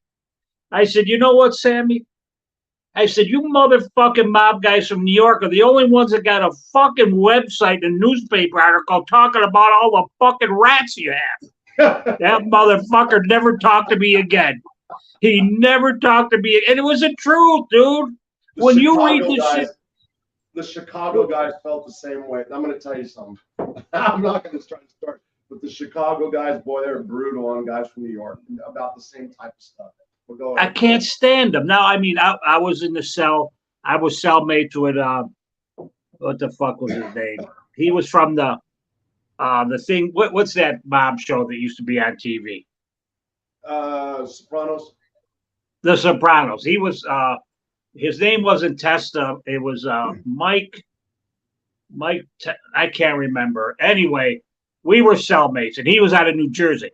They had the longest running trial. I think they had a 2-year federal trial. Oh, the Jersey trial. Yes. There's a book about him, The Boys from New Jersey. Yes, I read it. And now me and him were cellmates in Atlanta, and he was a good guy, dude. I liked him. We were cellmates. We played Scrabble, and I mean, he was a good dude. Mike, it was almost like Testa. I can't remember. And so I asked him, hey, can I get the book? He says, Frank, go ahead, get the book. I don't care. And now we had a lockdown. We're always locked down in them penitentiaries. And he ended up reading the book. Now, when Murder Machine was floating around, I heard that Anthony would buy every fucking copy on the compound. He didn't want nobody reading it. I don't know if that's a myth, but I heard that. Joey was signing autographs with it. So yeah, I know that. Yeah. So Cletus the Immortal One asked Morrocco, who were you pinched with back in 1993? Mike Graziadei, Sam Laricella, Dilly Luciano Spataro, who was a hitman. Okay. No, I just 92. May of 92. I didn't get arrested with anybody. I was indicted with people, but they all told. Everybody but you, right? I mean, I remember. And Dilly. My co-defendant Dilly was doing 25 to life for mob hits anyway. Okay. All right. So people are actually loving the shit you're saying, Frank. Well, I'm the soft guy. Dude, I'm the guy. I got a car lot. I'm the fuck back then. I'm the handsome one with the fucking girls and shit. You would think I'd be the first one to flip. Yeah. Every time the feds came to me, go fuck your mother. Yeah. It's he talks bad to authority. He does. Yeah. But boy, oh boy, they paid me back. Yeah. So okay. So the judge was trying to get me to rap. Mr. Morrocco, you could bet it. They had the fucking judge pinching me to cooperate. He was pitching me. Okay, so I want to talk about this because this is actually gets into your health and it's actually crazy. So, an incident happened where you go to the hole and I forgot what place, and you go on a hunger strike. I go on a hunger strike. Talk about that real quick, please. Well, not quick, whatever. I forgot what happened. Over some shit. Somebody got beat up in my cell. A cellmate slapped somebody around, and they came. They didn't lock them up, but when they came and shook down the cell, they took my shelves out of my cell. And I blew up about them stealing fucking shelves. And somebody got beat up in my fucking cell bad, and I went to the hole. So anyway, I go on a fucking hunger strike, and I went on a real fucking hunger strike, dude. Like, they knew I wasn't eating. And I got diagnosed with leukemia in that cell. It was like a godsend that I went to the hole. So he goes on a hunger strike, and when you're on a hunger strike and you're really doing a hunger strike, they have to take your blood if you're not eating, right? Finally, the doctor comes to me and said, listen, I know you're not eating. I could tell when you're talking to me, your breath is terrible because the ketones are breaking down. Would you let me take a blood test? I said, sure. So I let him take the blood test, and he come back a day later. He said, Frank, you mind if I take a blood test again? He says, I was in Virginia, someplace in Virginia. I said, sure. He says, I must have got bad readings. He come back the next day. He says, listen, will you come out of the cell? I got to talk to you. I said, sure. He said, Frank, there's something wrong. I said, what's wrong? He said, well, I forgot. He told me my platelets were at some number that was, I didn't know nothing about platelets. but I was at the verge of dying and didn't know. I didn't even fucking know it. I went to the hole and saved my life. Sometimes, I'm born and raised Catholic, and I was never one of them holy rollers, but I still believe that God works in mysterious ways. And I went to the hole for a reason. They diagnosed me with leukemia, took me to a hospital, and that's how I ended up at Butner. Yeah. Okay. So, you were at Butner how long total? Few years, because after you have the treatment, you got to stay on on one of the complexes for the minimum of 2 years. And now I was short to go home, so they wouldn't let me go. So I was there over 3 years. Okay, so explain that. So you were eligible for the halfway house, but well, they didn't want me back in Buffalo. Okay. Now I'm eligible for 6 months halfway house, and my unit manager, I can't remember her name, black woman, she come to me. She said, "Well, I got you the halfway house, but they're only giving you 30 days." I said, 30 days? She said, "Yeah, this is fucking ridiculous." So she got a hold of them and said, "Listen, this fucking guy's been in jail 21 fucking years. You want him to readjust to the streets in 30 days? She fought for me and got me 5 months halfway house. And they just didn't want me in the halfway house. See, I was, high profile case. There was a black guy by the name of Frankie J, high profile marijuana dealer. And they wanted us both out of that halfway house, and they violated us together. Okay, so you leave Butner, so that's what I want to get at. So you go to the halfway house for how many days? Oh, I lasted about 10 days in the halfway house. And what was the excuse that they said? Because the bus, you couldn't. Well, what had happened was they sent me to a clinic. Like for testing. And when you're in a halfway house at that time, you couldn't use a cell phone. So anytime you went anywhere on a pass, you had a pass. You had to either have a pass to get on a bus or a pass to get in a car. Like if you came to pick me up, I'd have to say I'm leaving with Robert Rosso. They would give me a car pass. So I took a bus pass. I go to the leukemia clinic, or not leukemia clinic, but just a downtown clinic, a bullshit clinic. There's nothing they could do for me, but they sent me there. And there ain't no fucking. So I go in there and say, "Hey, do you have a payphone, or do you have a phone I could use?" No. So I said, I went out and told Frankie. I said, "Frankie, there's no phone there. What do we do?" There was a dude with a cell phone, a black dude with a cell phone. He says, "Here, I got a cell phone." I said, "I'm not getting on a fucking cell phone because you got to call a halfway house and let them know you're there." Turns out, remember I was friends with the black girl when I left? Yes, I was going to get into that. Okay, well, anyway, the child of her godmother, worked at the halfway house, so she knows me. So I call her up and said, so anyway, we can't call. So Frankie J says, "Well, listen, there's a phone, a payphone in the lobby at Sheehan. It's only up the street a little bit. Come on, we'll take a ride there." I get in the car with him and his girlfriend. They got to pass for the car. I got to pass for the bus. So we go there. We go to the payphone. He says, "This is Frankie J, Alicia. We're at Sheehan because, okay, you guys are all right. And we just had a meeting in the halfway house that you can't find payphones. And you're not allowed to use a cell phone at that time. You're going back 11 years now." So we use the payphones and we go back. And then Frankie says, "You want to ride back to the halfway house?" I said, "No, I better not. I got a bus pass." But he said, "Well, we'll drop you off at the bus stop." I said, "All right." Now I'm in prison 21 years, so I want to walk across, and go to Dollar General and shit. I ain't been in a fucking store. I only been in a commissary for 21 years. So anytime I see a store, I want to go to the store. So now we get back to the halfway house, and Frankie comes back a little while later and says, "Hey, Frank, you got anybody mad at you?" I said, "The fuck you talking about?" He said, "Well, there was a car following us when you were in that car." I said, "Frankie, I went to trial on my case. If somebody's fucking following your car, it's for you, not me." Turns out it was fucking parole officer following them. So we get called to the front office the next day, me and Frankie J, and we get a fucking ticket for being out of bounds. "Don't worry about it. We know we got phone problems. You'll just do some extra duty." And the next day, the fucking door's blowing, and it's the fucking marshals taking me back to fucking Butner. I'm out 10 fucking days. And you left the cell with, by the way, oh, no, you didn't leave the cell. You came to the door, and there you were. And at that time, by the way, I was on one of my I'm not going to take celly kicks. And then I seen Frank come to the door, and I'm like, okay, it was different. That's what happened. So anyway, you wanna talk about your first day out of prison after 21 years?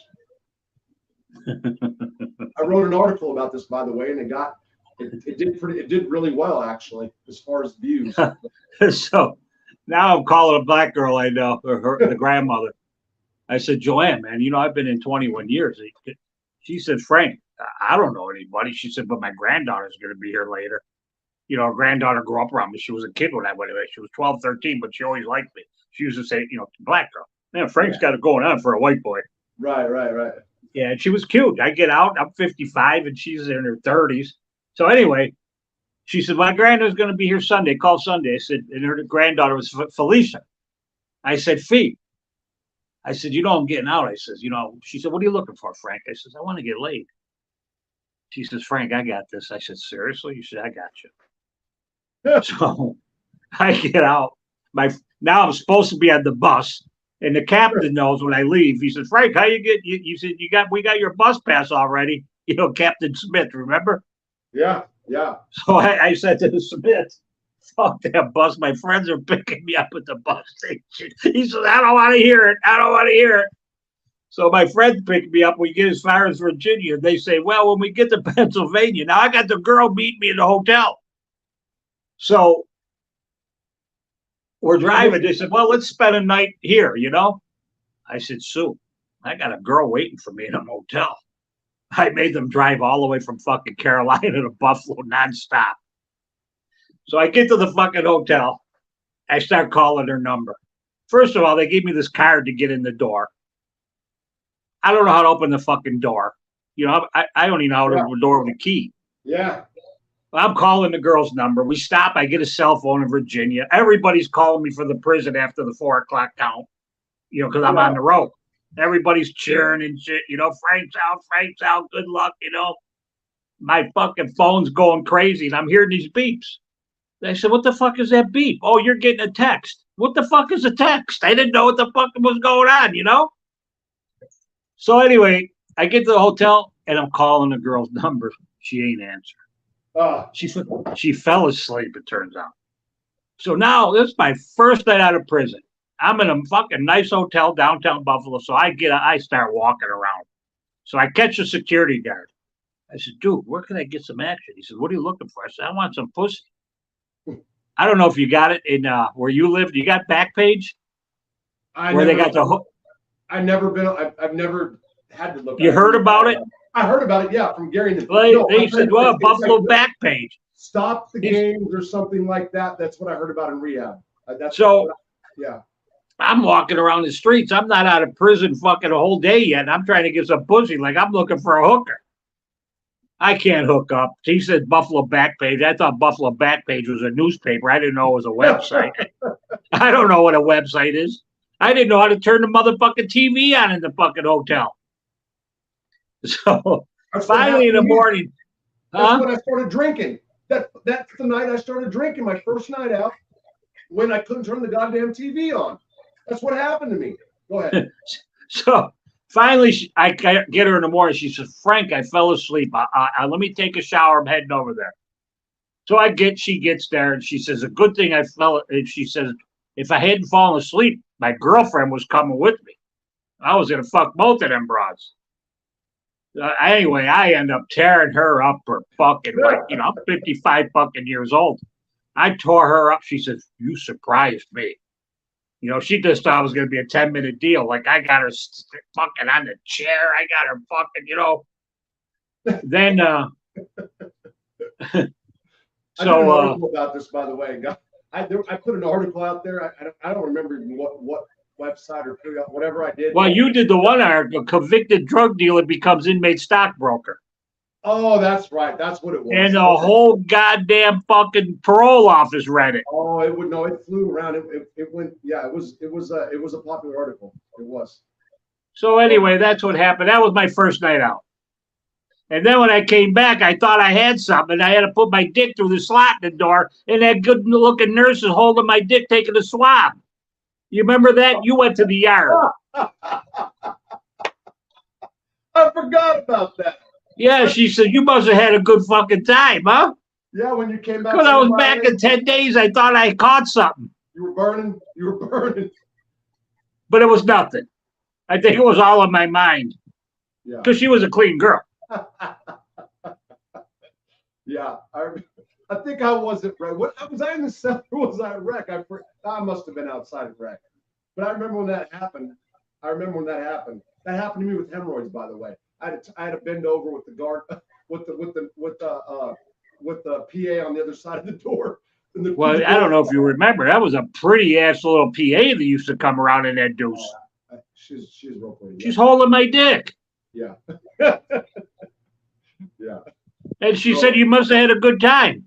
Yeah. But I was only gone 10 days. Yeah. Yeah. Oh, that was funny. What about Walmart? Remember being in Walmart for the first time after you got out after 21 years? Dude, so the camp drivers take you to the fucking to the bus station. So now I want to go in a store. I said, you guys want something? One guy said, I still remember he wanted a chapstick, and the other guy wanted a pack of Newports. I got you. So we pull over. I'm in the backseat of the fucking car, and they're camp guys. They said, go ahead, go in. I said, you ain't going in with me? They said, no, we can't get out of the car. Dude, I walked in the fucking store. For fucking 20 years, I'm looking at potato chips and through a fucking bulletproof glass in the commissary. All of a sudden, everything's there. It's a summer day. Girls in shorts. It was like I was in the Twilight Zone. Now, my friends picked me up, and I got to go in Walmart. I want a boombox for myself, for the halfway house. A boombox. Dude, I got them all over the house. So anyway, I go in Walmart, and I walk in the door, dude, I fucking froze. Girls with hot pants on it. I froze, dude. I froze up. Walmart, I can't believe you remember all this. It was 11 years ago. Well, because I was locked up. I at that time, I mean, I felt that I was going to get out one day, but I was kind of living vicariously through you, you know? You did 21 years. You were ahead of me. At that time, I was down about 13, 14, and I remember just like asking questions like, what's it like? That's how come I remember it. And I had a lot of I don't like when I go to a store, there's too many choices. There's too many products, right? And I always go back and stick with the one that I'm familiar with. Look at this. I'm fucking drinking 7-Up, okay? Well, you know, like one of the things is when you had that chili garlic sauce in prison. I sought that shit out in the street. Yeah. So, but like, for example, the other day, when I go to the store, I buy nutty bars and Swiss rolls, okay? Yeah. I'll tell you what. I'll tell you what I look for at 8 on the streets. Is I like the refried beans in the bag. They don't got them. They don't have them. I wanted to go to Keefe. We got to go to Keefe. I wanted a commissary list to get the refried beans. I've just been, you know the situation right now. I'm stranded down here. There's a Dollar General, okay? So, and I'm eating them like super unhealthy right now. But I just started getting like the zebra cakes, Little Debbie zebra cakes. Yeah, yeah. Got like Little Debbie birthday zebra cakes. Because if I see a new product, like I won't even get it because it's my brain just says no, I don't know what it's going to be like. I know familiar, so I'll get like Hershey's. You know what I mean? It's like it's fucked up. I don't know. I'm going to tell you that I swear to God, I never in a million years thought I was institutionalized. It took me a long time. I'm fucked up, Frank. I'm fucked up over it. I am, and I don't mean like anyway. But go ahead. I still got prison shit. Look at this. I don't know if you can see this. Can you see this? That's the Harley. What is that? Is that soap? Dude made that out of tongue suppressors. Can you read the bottom? Let me see. USP Big Sandy, 2006, 2007. Right, that's badass. Hey, how about the ceramics dude that was down there in the wheelchair? I got his shit on my bookcase. You remember the white dude who used to carve the ceramics out? He didn't make them. He made them himself.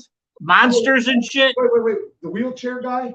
Yeah, the white dude in the wheelchair. From New Mexico, who's a meth cook, and he looked. I got shit on my shelf that he made me 15 years ago. Oh man, he made some just fantastic. I got him. I don't want to move the phone right now, but I'm scared I'll shut it off. I got prison shit around the house. Do you really? Yeah, here, hold on a minute. Here, watch this. Hey, Hope that I don't fuck. thing you got right there with that date on it. I mean, Look. Let me see. How do I do this? Can you see that? Stop it. Stop. I can see. Yes, it says Christmas. Wait, zero in. That was a card they sent me from prison. They sent that to my house. It was a Christmas card homemade in prison. Okay. Well, I got shit around here. Oh, look at you. What is that? Are you in an office? Is that your office room? That's my office. I don't know. Can you see it? No. I'm flashing back to your cell and how perfect it was, and I'm looking, and I know you, meticulous. Oh, this place is spotless, dude. You know, remember, I came home with money. Yeah, I remember. So I blew out. I was buying artwork like this artwork that's hanging up in here. I got lithographs in here, numbered lithographs. You can see one over my head. Can you see it over my head? I see a cross over the top of your head is what I see. Okay, now. What are you saying? Is it what? You see the lithograph right here? Oh yeah. Yes. No, I was buying them while I'm in prison. Those are all numbered lithographs. Well, you bought your Harley when we were in the cell together. Yeah, I bought my 2012 Deluxe. I bought one in 08 and then I bought one in 12. I bought that when I was with you. I bought it. I ordered the motherfucker over the phone. Paid cash for it. You did. Yeah. Wow. You couldn't have anything over $100. So I'd be walking to the chow hall and SIS would call me over talking about the stocks and shit. Now I got that bucket. I got a 14-karat gold Gucci chain on with the cross and the incornuto horn. And they knew what I was up to, you know. And then they say, "Hey, Morrocco, you couldn't have anything over $100." They said, "That chain you got on, how much was that?" I said, $99. Why? And they start laughing. I turned around and walked away. I said, $1,800. They all started laughing. Yeah, you had a nice chain. You remember Gary? Remember Gary Williams? Yeah, he was a pot dealer. No, he was a big coke boy out of Florida. He was a coke boy. Well, my cellie, what was my cellie's name? He was a Latin king. He worked in the gym. Okay. So Gary hooked up with somebody that was in your block that lived in the Virgin Islands when he got out. Remember the black guy from the Virgin Islands? Yeah, the guy who used to do the landscaping. Yes. So Gary, they hooked up. And he was sending them crates of weed from Northern California, and there was a dog sniff at the airport, and a bomb scare at the airport. The dogs were sniffing and got the crate that Gary sent. He ended up getting time for that or whatever. But oh shit, I was reading. Damn, I just yelled out. What the hell was I going to say about Gary? What just reminded me of Gary? Oh, stocks. So he was doing stocks too. You know, he had about 100 grand saved up when he went to prison. And he was just about done with the RDAP, and they hit him for running a business, and it was totally legal. Everything he was doing was legal. He had stocks before he went to prison, you know, but they thought first he was dealing to open prison, but they set him back 9 months over that. And that's when he met that guy. That was my purpose. That's when he met the guy from the Virgin Islands, and they started doing bud runs or whatever you want to call it, you know. I think my cellie's name was Paco. Yours? Paco? He was a buffed up Latin king. Worked in the gym, buffed the floors in the gym and shit. I don't remember the Paco I know is Latin, but he's from Brooklyn. It's older. He's older. Yeah, he was out of Chicago. He was a good kid. I was very particular on cellies. Yeah. So real quick, what was the worst thing they served you both in the feds, food wise? Well, I don't eat eggs. I don't eat liver. They used to have fucking liver, and I didn't eat in the chow hall that much. No, yeah, you didn't. So at Lewisburg, I went 6-7 months without ever entering the chow hall. Yeah, and, I had thousands in my commissary account. There was times I had $6,000 in my commissary account. Yeah, you did. Any stories of someone who did? And I was in the penitentiary like that. Luckily, I was hooked up with people because.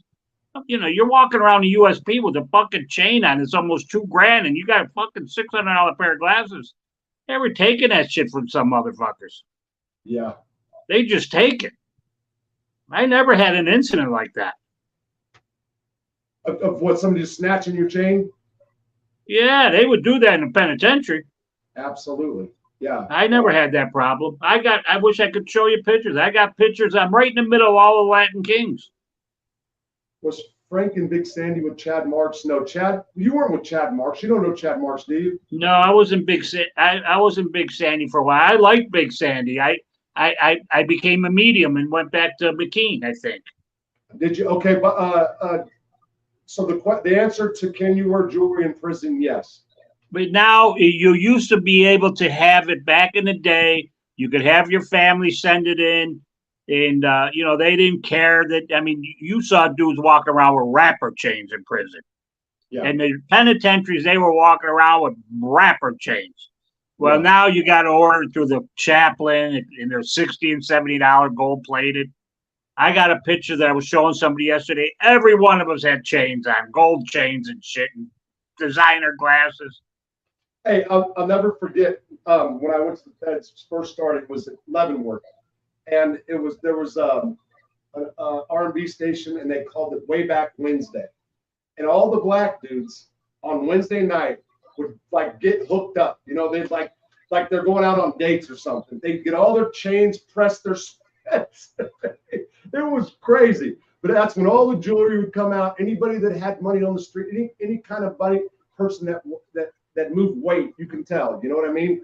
Way Back Wednesday. That's for sure. As far as the food goes, the worst meal, I would have to say chicken a la king. But there was it was really good that I've had it, but mostly horrible, mostly. Well, you got to remember too. Back when we were in prison, every chow hall administrator had his own recipe for something until they came out with that fucking national menu. National menu, Michelle Obama. The Obamas did us wrong. If you had spaghetti in Pennsylvania, you had it in California. Yeah. And then the first time I ever had chili cheese fries was in prison. One of the, it was at Canaan. I was at USP Canaan, and they had pan pizza there, and they'd give me 2 slices. Yeah.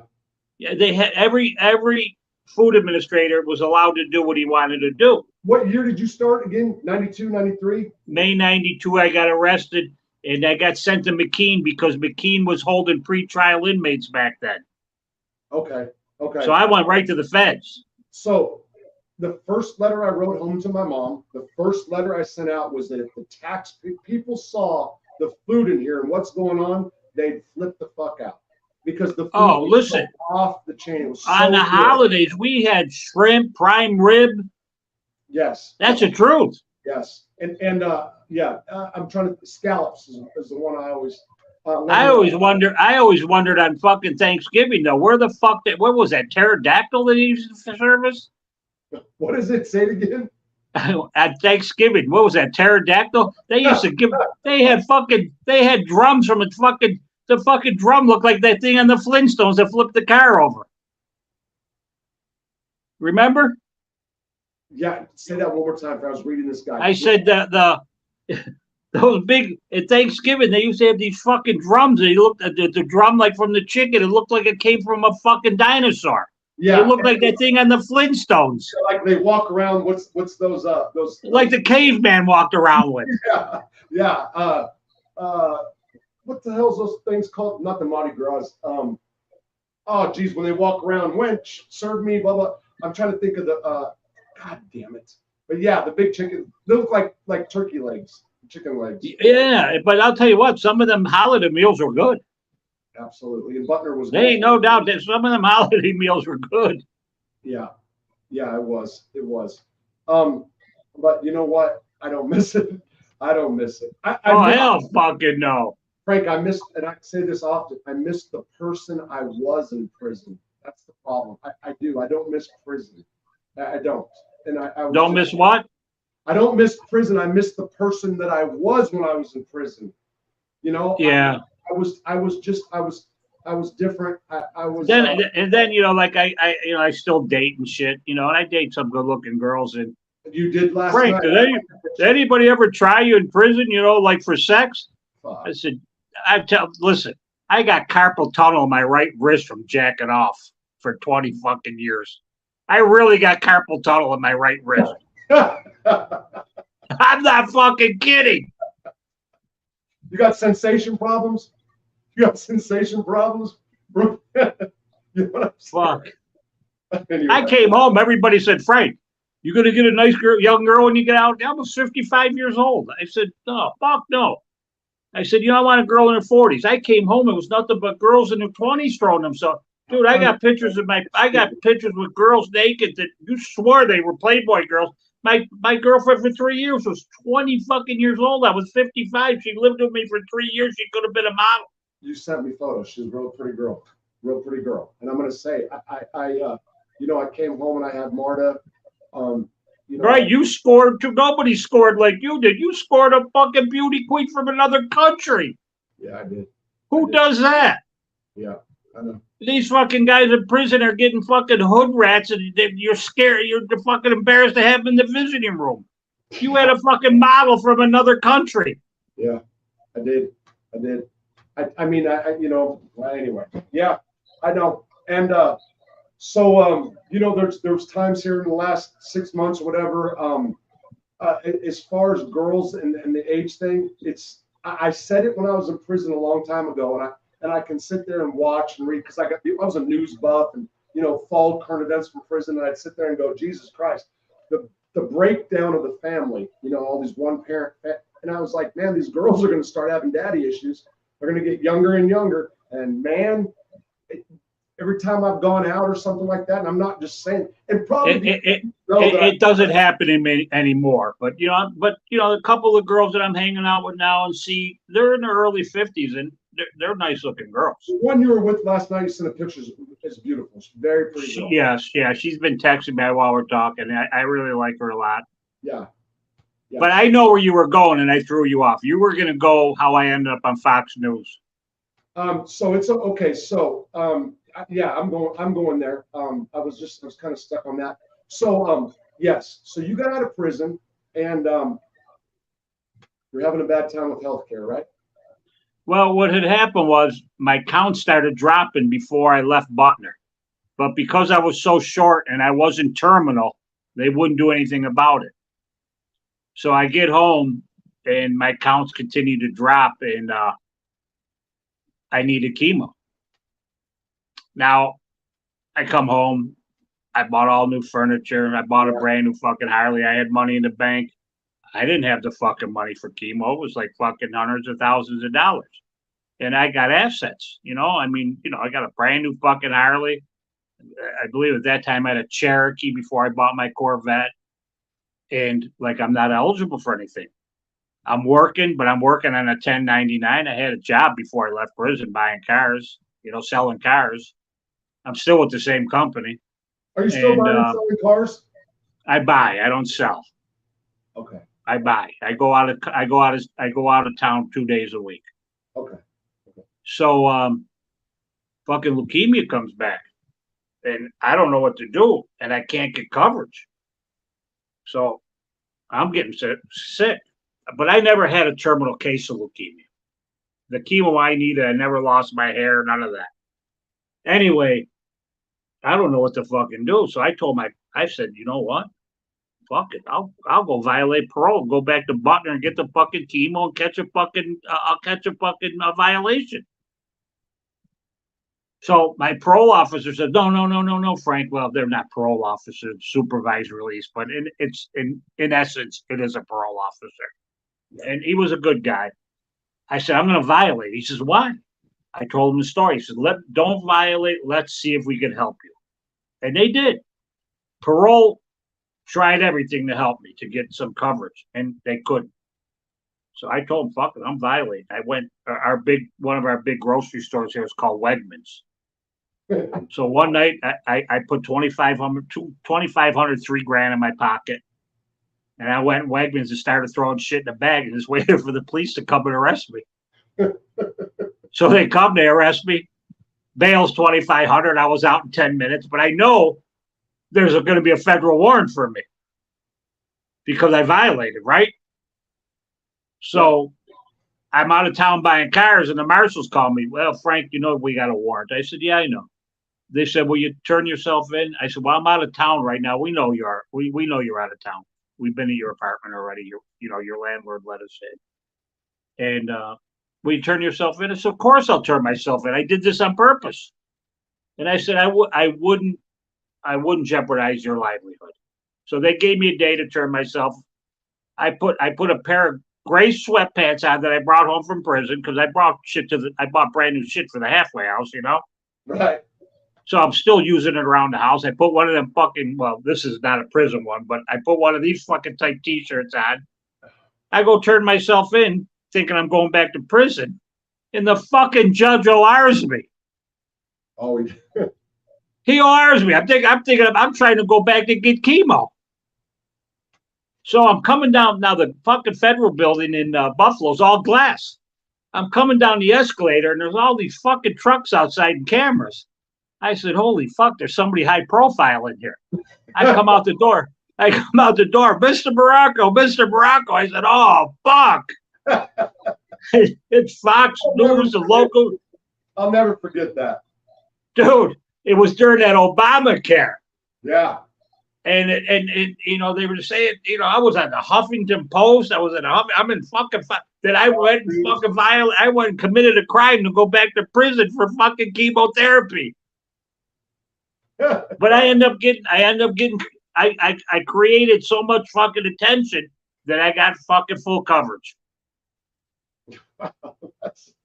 If you guys know Frank, this is like classic Frank like that. Just stubborn is good. It's good. I mean, that's good. I got all dressed up to go back to prison. The motherfucker ORs me. Yeah. Wow, man. Wow. Yeah, I'll never forget seeing that on Fox News. That was freaking crazy. Crazy. Anyway. Everybody, sometimes I get fucking upset. Yeah. And they say, well, Frank, this or that. I said, listen, man, I'm 67 years old now. If the fucking lights went out tomorrow, I had an interesting life. Yeah, you have. Frank's a good guy. I'm not just saying that. He has got a good heart too. I mean, just really, actually one of a kind in many different ways. So real quick, 'cause we didn't touch base on that. I was just thinking about something. You said as far as the drug dealing thing, you weren't really into it, or you put money up, or what? What was the deal with the coke back in the day? The first time I invested, that's when you paid $300 for an 8-ball. A gram was $100. I think we paid $52,000 for the first kilo that I ever invested in. Wow. Okay. Yeah, but you got $2,000 an ounce.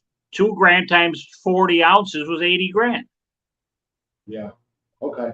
I just I've been in a cell with a lot of different people. I forgot what your involvement was. Like you said earlier that it wasn't. I thought you were like. Listen. It was one of the bigger. If you read the stories about me, it says I was in the largest cocaine ring in Western New York. Matter of fact, just 2 nights ago, right near my house, they grabbed a tractor trailer with 800 keys in it. Cocaine. 860 keys near my fuck. Dude, I wish I could have got a few out of that motherfucker before they did the raid. Get me back on my feet. Hey, this cocaine's coming back, and you can see it over and over and over. They're getting these large busts coming at you. So you're up that way with Florida. I mean, it's coming back. It's coming back. But I've seen the coke since I've been home. Like when I was in the game back in the day, Rob, you opened up a kilo and cracked that bitch open, and it looked like a fucking diamonds. Now that shit looks like crushed aspirin. Yeah. And they got fentanyl in it. I don't do it, but it ain't the same, dude. I mean, since I've been home, yeah, I got into it for a little bit, for about a year, and it ain't the same, dude. I mean, like nothing's the same, dude. Nothing's the same. Pussy's different. No, listen. So I know what you're talking about as far as the coke. I can now say that I've done some, and I have done it a couple times. The first few times garbage. The last time it was like the 1980s came back. That's the truth. But so I was around a criminal element. We made money. Drug dealers now, a lot of them they're like broke. Like you can work at McDonald's and make more. Well, I really never made any money. I was with a friend and I was helping him out. I really was. I mean, listen, my case is over, and I'm not going to blow myself up. I was nobody. I was nobody in this fucking ring. You know, it turned out there was murders in the case. Oh, I yeah. mean, one of my co-defendants who ratted on a case, he went in the federal witness program, and his best friend was Sammy the Bull. They were, you know, I mean, there was an article about my case in the '96 issue of Penthouse magazine. But it wasn't about my case. It was about rats. And my case was highlighted in that article. Oh, I see. I see. But I was nobody. I was not some cartel dude. I had legal. When my trial came, the U.S. attorney said, "You're going to hear that Mr. Morrocco owns a business. You're going to hear that Mr. Morrocco owns a Mercedes Benz. You're going to hear that Mr. Morrocco owns a Cadillac. You're going to hear Mr. Morrocco owns a house. You're going to hear that Mr. Morrocco buys a new Harley Davidson every year." But he said, all legal money, the prosecutor said. However, every so often he would lend Mike Grossenet money to help him along with a cocaine buy. I had no forfeitures because everything was legal. Because the rats did say that I wasn't making any money. I was helping a friend. I'd get maybe a quarter ounce out of the deal to party with. Right. Yeah. Okay. I don't know Vincent Morrocco. I don't know Vincent Morrocco from New Jersey. Okay. Cool. I just wanted, Frank, let me ask you this, because I mean, I don't. We can stay all night, whatever. But here's what I'm thinking. If you look back on you're 67. I thought you're like 60, to be honest. So you're 67. I was 67 just last weeks ago. Oh, happy late birthday. Thank you. What would you, looking back on your life in general, what would you have done differently? Never did cocaine. Never did cocaine. I'd be a multimillionaire. Yeah, you would, for sure. I'd be a multimillionaire legally. Dude, I made hundreds of $1,000s from a prison cell. Yeah, you did. You did. Legally, paying taxes. Yeah. When Bush had that program where every family got money back, remember what was it called? Every family. Not a stimulus. I forgot what it was called. I told my mother, "Mom, I'm going to get money in the mail there."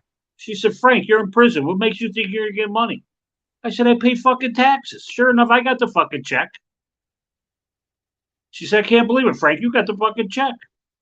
But I was paying taxes. I was in prison paying taxes. Is your mom still alive? No, I got nobody. Okay, I didn't know. Okay, I'm sorry. I didn't. Because that's all right. Used to talk to her often. I remember. Yeah. What was the worst thing Frank ever saw in a USP? Cop getting murdered. April 3rd, 1997. Really? Where was this at? Lompoc. Cop. I passed the cop and I got out of the hole that day. I forgot I went to the hole for something stupid. I was only there for hours. Well, a couple of days. This is what I was doing with Carmine. And I get out of the hole, and it was a black dude. To get away from Carmine. I know. Well, when I got there, they were all waiting for me to come out. They knew I was coming.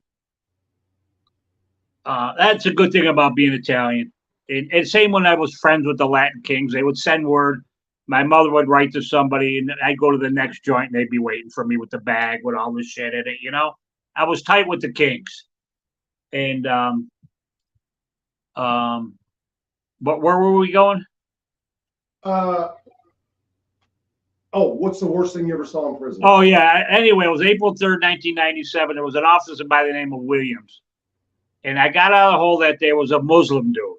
And he was screaming that one of the cops poured honey on his Quran. He said, "Somebody's going to pay for this." We went to chow that day, and everything in Lompoc is a hallway, like a high school. So when you come out of the chow hall, the cops are against the wall. You could go either one way towards the yard and education and rec, or you go left towards the units. Like Tara. Yeah. And so the black dude went into the chow hall with his jacket on, 2 knives strapped to his hands. I think they called them lariats, right? And he come out stabbing cops. He killed that Williams. Dude, they were running like it was a bomb scare. And that Williams just passed me. "Hey, how you doing today, Morrocco?" He was dead like 3 minutes later. Yeah, that's weird. That's weird, right? Yeah. I mean, it's kind of like, it's a weird feeling. Like the dude only had a few years left. He ended up with a fucking multiple life sentences over that. Did he? Yeah. I was trying to think of that. So that was 97. So that's before I got into the feds. I was in county at the time. But yeah, so Frank, this guy just said it's an honor to hear your story. I just wanted you to see that. You're like me. You did so much time. We can sit here and do this forever. I mean, just different. I wondered how I was going to get through this. We're going on 2 fucking hours. No, I mean it's because you don't realize it. You know, you don't realize it until you're here and you start thinking about it. Or I'm asking questions or this that. With you, I knew quite a bit because we did whole time together. You know, so I knew some of you know, some of the highlights that I remember you. I don't want to mention any names on here, but I remember I came to you on the yard. Hey, this motherfucker's bothering me. Can I beat him up? You said, I don't give a fuck what you do. You remember who it was? Don't say. Do you remember? I don't. Okay, well then, never mind that. I don't want to get into it because I like the guy, and he's probably listening to this. Okay. Yeah. Tell me off just to refresh my memory because I hate when I'm like that would be something that I thought I would remember, but I remember we used to walk at the track in the morning early together. I used to go out every morning and walk. Yeah, and as you were, did you go out at breakfast time? I think did I go out on work call or did I go out when they called breakfast? One of them. I think. I came back. I came back on work call. Okay, so I remember. Yeah, so I remember being out there in the morning with you when it was still dark and us walking laps. Yeah. So the morning, you know, because I would go early. Of course, I worked out there for a minute. Well, if you call it changing into one trash bag work, but I would do the 2-hour walking, you know. But you know, for years after I came home, I'd go on every so often. I was shocked when I saw you got released. I'd go on that BOP website, and then a couple things shocked me. Remember Santa Claus, the big fat dude? Yeah. He died. I was shocked when I seen that because I liked Santa Claus. Okay. How did you find that out? Going on the website, BOP.com. Yeah. I was looking you up, and then all of a sudden it said release, and I don't know how I got a hold of you. I forgot now. Oh, no, Convict Inc. I started dropping fucking notes on there. Oh, yeah. Okay, yeah. Yeah, because when we left, so when we left, Marta was actually, when I was there with you, no, that Marta was at it. So Marta was running my stuff for a period of time, and then this girl in England, Carly, did. And then I was having problems with Carly. You had to do. Hey, I saw a thing the other day on TV. I'm not on TV. On Facebook. That Seth Ferrantino. How do you say his last name? Seth Ferranti. Dude, he's doing a fucking like a movie thing right now. Yeah, he is. We're still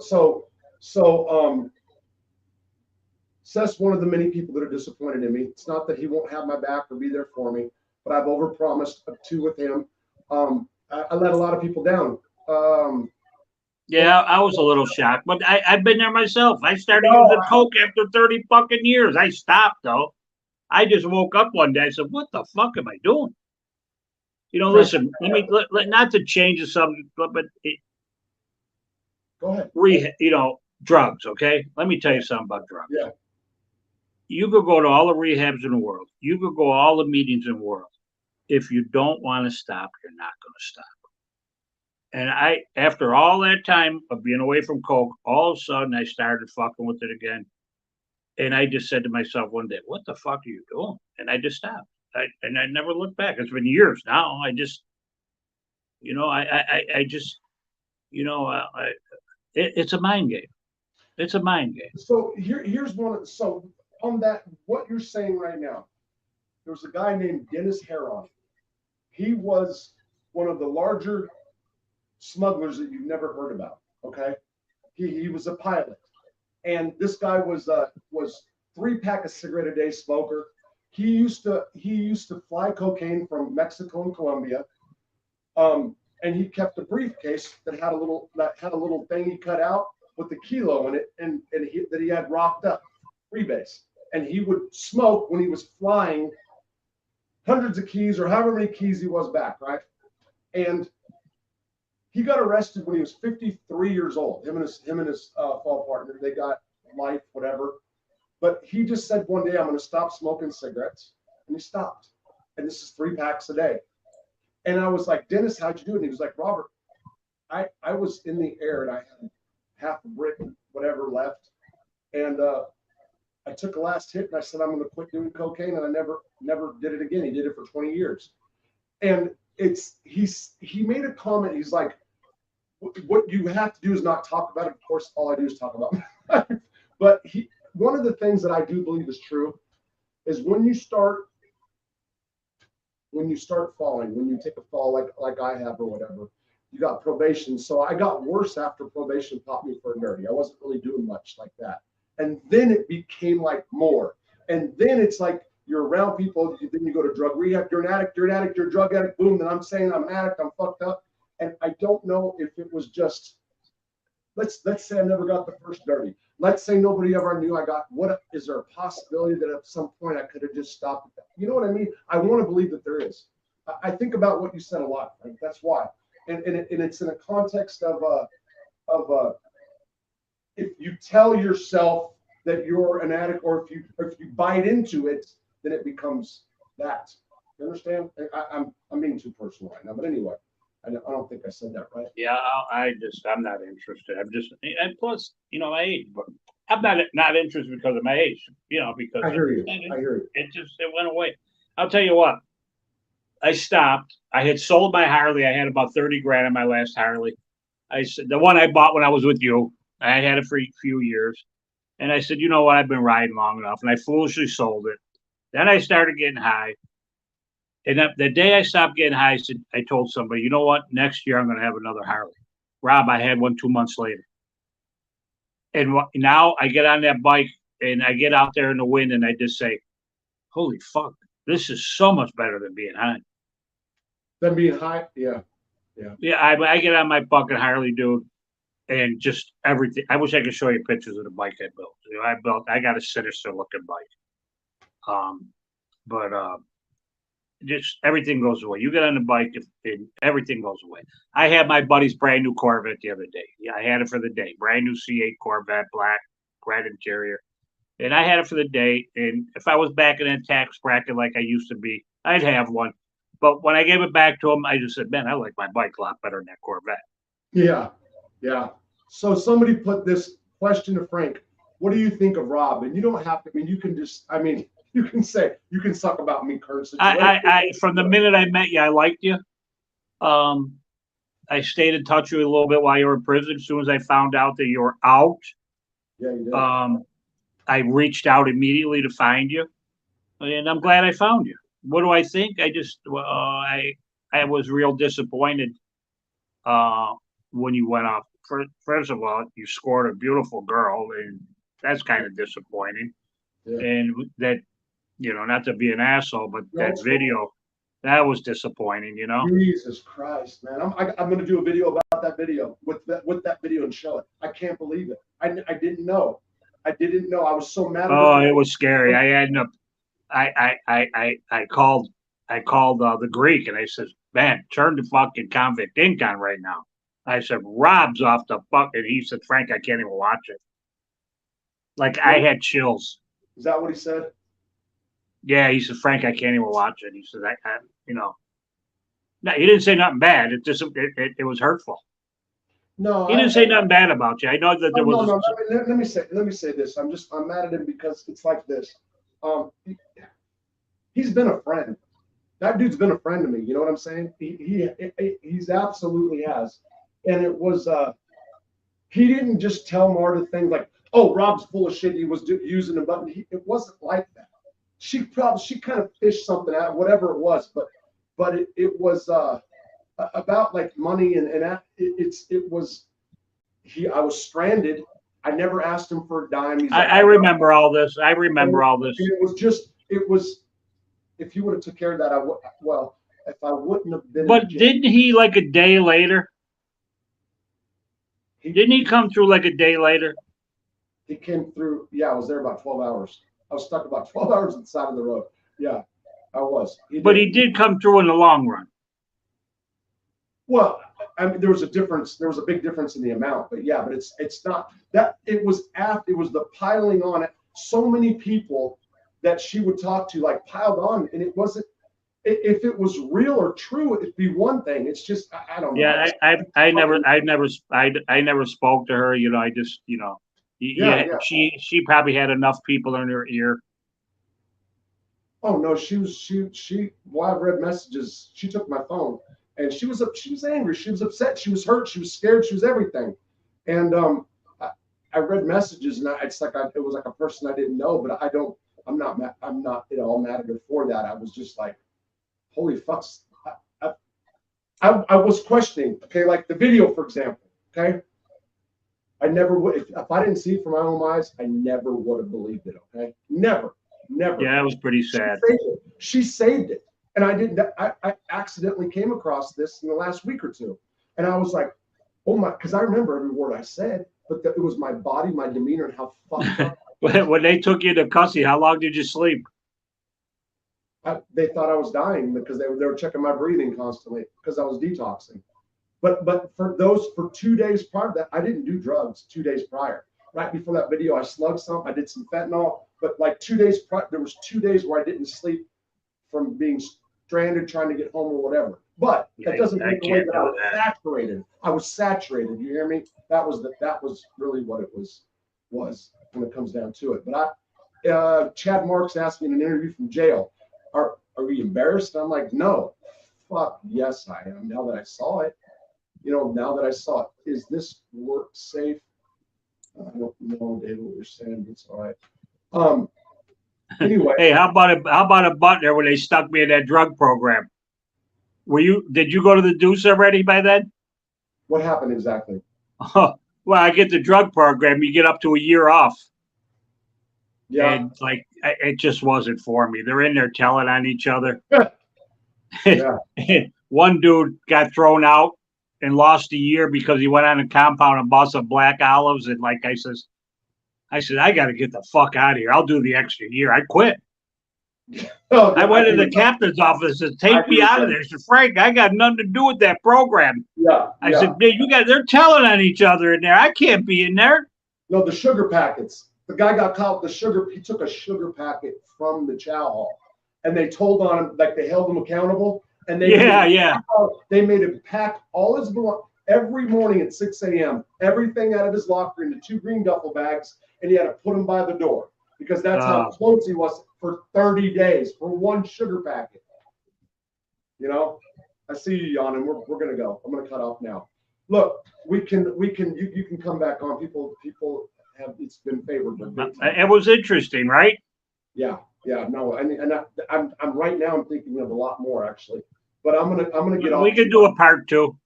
Sure. Yeah, and then you can just pop on and ramble on with me sometimes, Yeah. So the other day I kept saying, "Hey, Carmine's got a bowl for you," and I'm waiting for you to crack up. I did it because we haven't talked. But what happened? I was talking to the guest, and I just found this new thing where I can put people's comments. So my brain's like both ways, and I don't know how I missed you. It's when I went back and rewatched it, and I'm like, wait a minute, that's Morrocco. That's what happened. I was trying to make you laugh online. I missed it. But listen, Frank, I really appreciate you coming on, and it was great. You've got a lot to say about prison and issues, and you've been a friend. I appreciate you. I really do. And I wanted to say thank you for coming on. All right, brother. I'll talk to you. Give me a call. Okay. Take care. All right. All right, everybody. So, so I see that I got private messages too saying that's one of your best interviews, Rob. Why? So I always like to do beginning, the middle, and the end. I always start with family background. It's important to me anyway. And there's a lot with Morrocco. Yeah, a lot. One of a kind, good guy, stubborn. That's how come he was trying to go back to prison, and Carmine did not embrace him for that reason. He didn't, well, like you said, he didn't kiss his ass. He didn't kiss his ass. And if you're Italian and from New York, that's because people did. I'm not disrespecting Carmine. I'm not trying to do that. So don't think of me that way. I loved him like a father. I got mad at him at times. I didn't agree with him a lot of times. He would have shot me in the head in a different life if we weren't in the same spot. cared a lot about me, and he was really upset and worried when I left. I was going to go to the Deuce. He predicted that I would marry Marta. Absolutely did. Anyway, all right, guys, over and out. What do you say?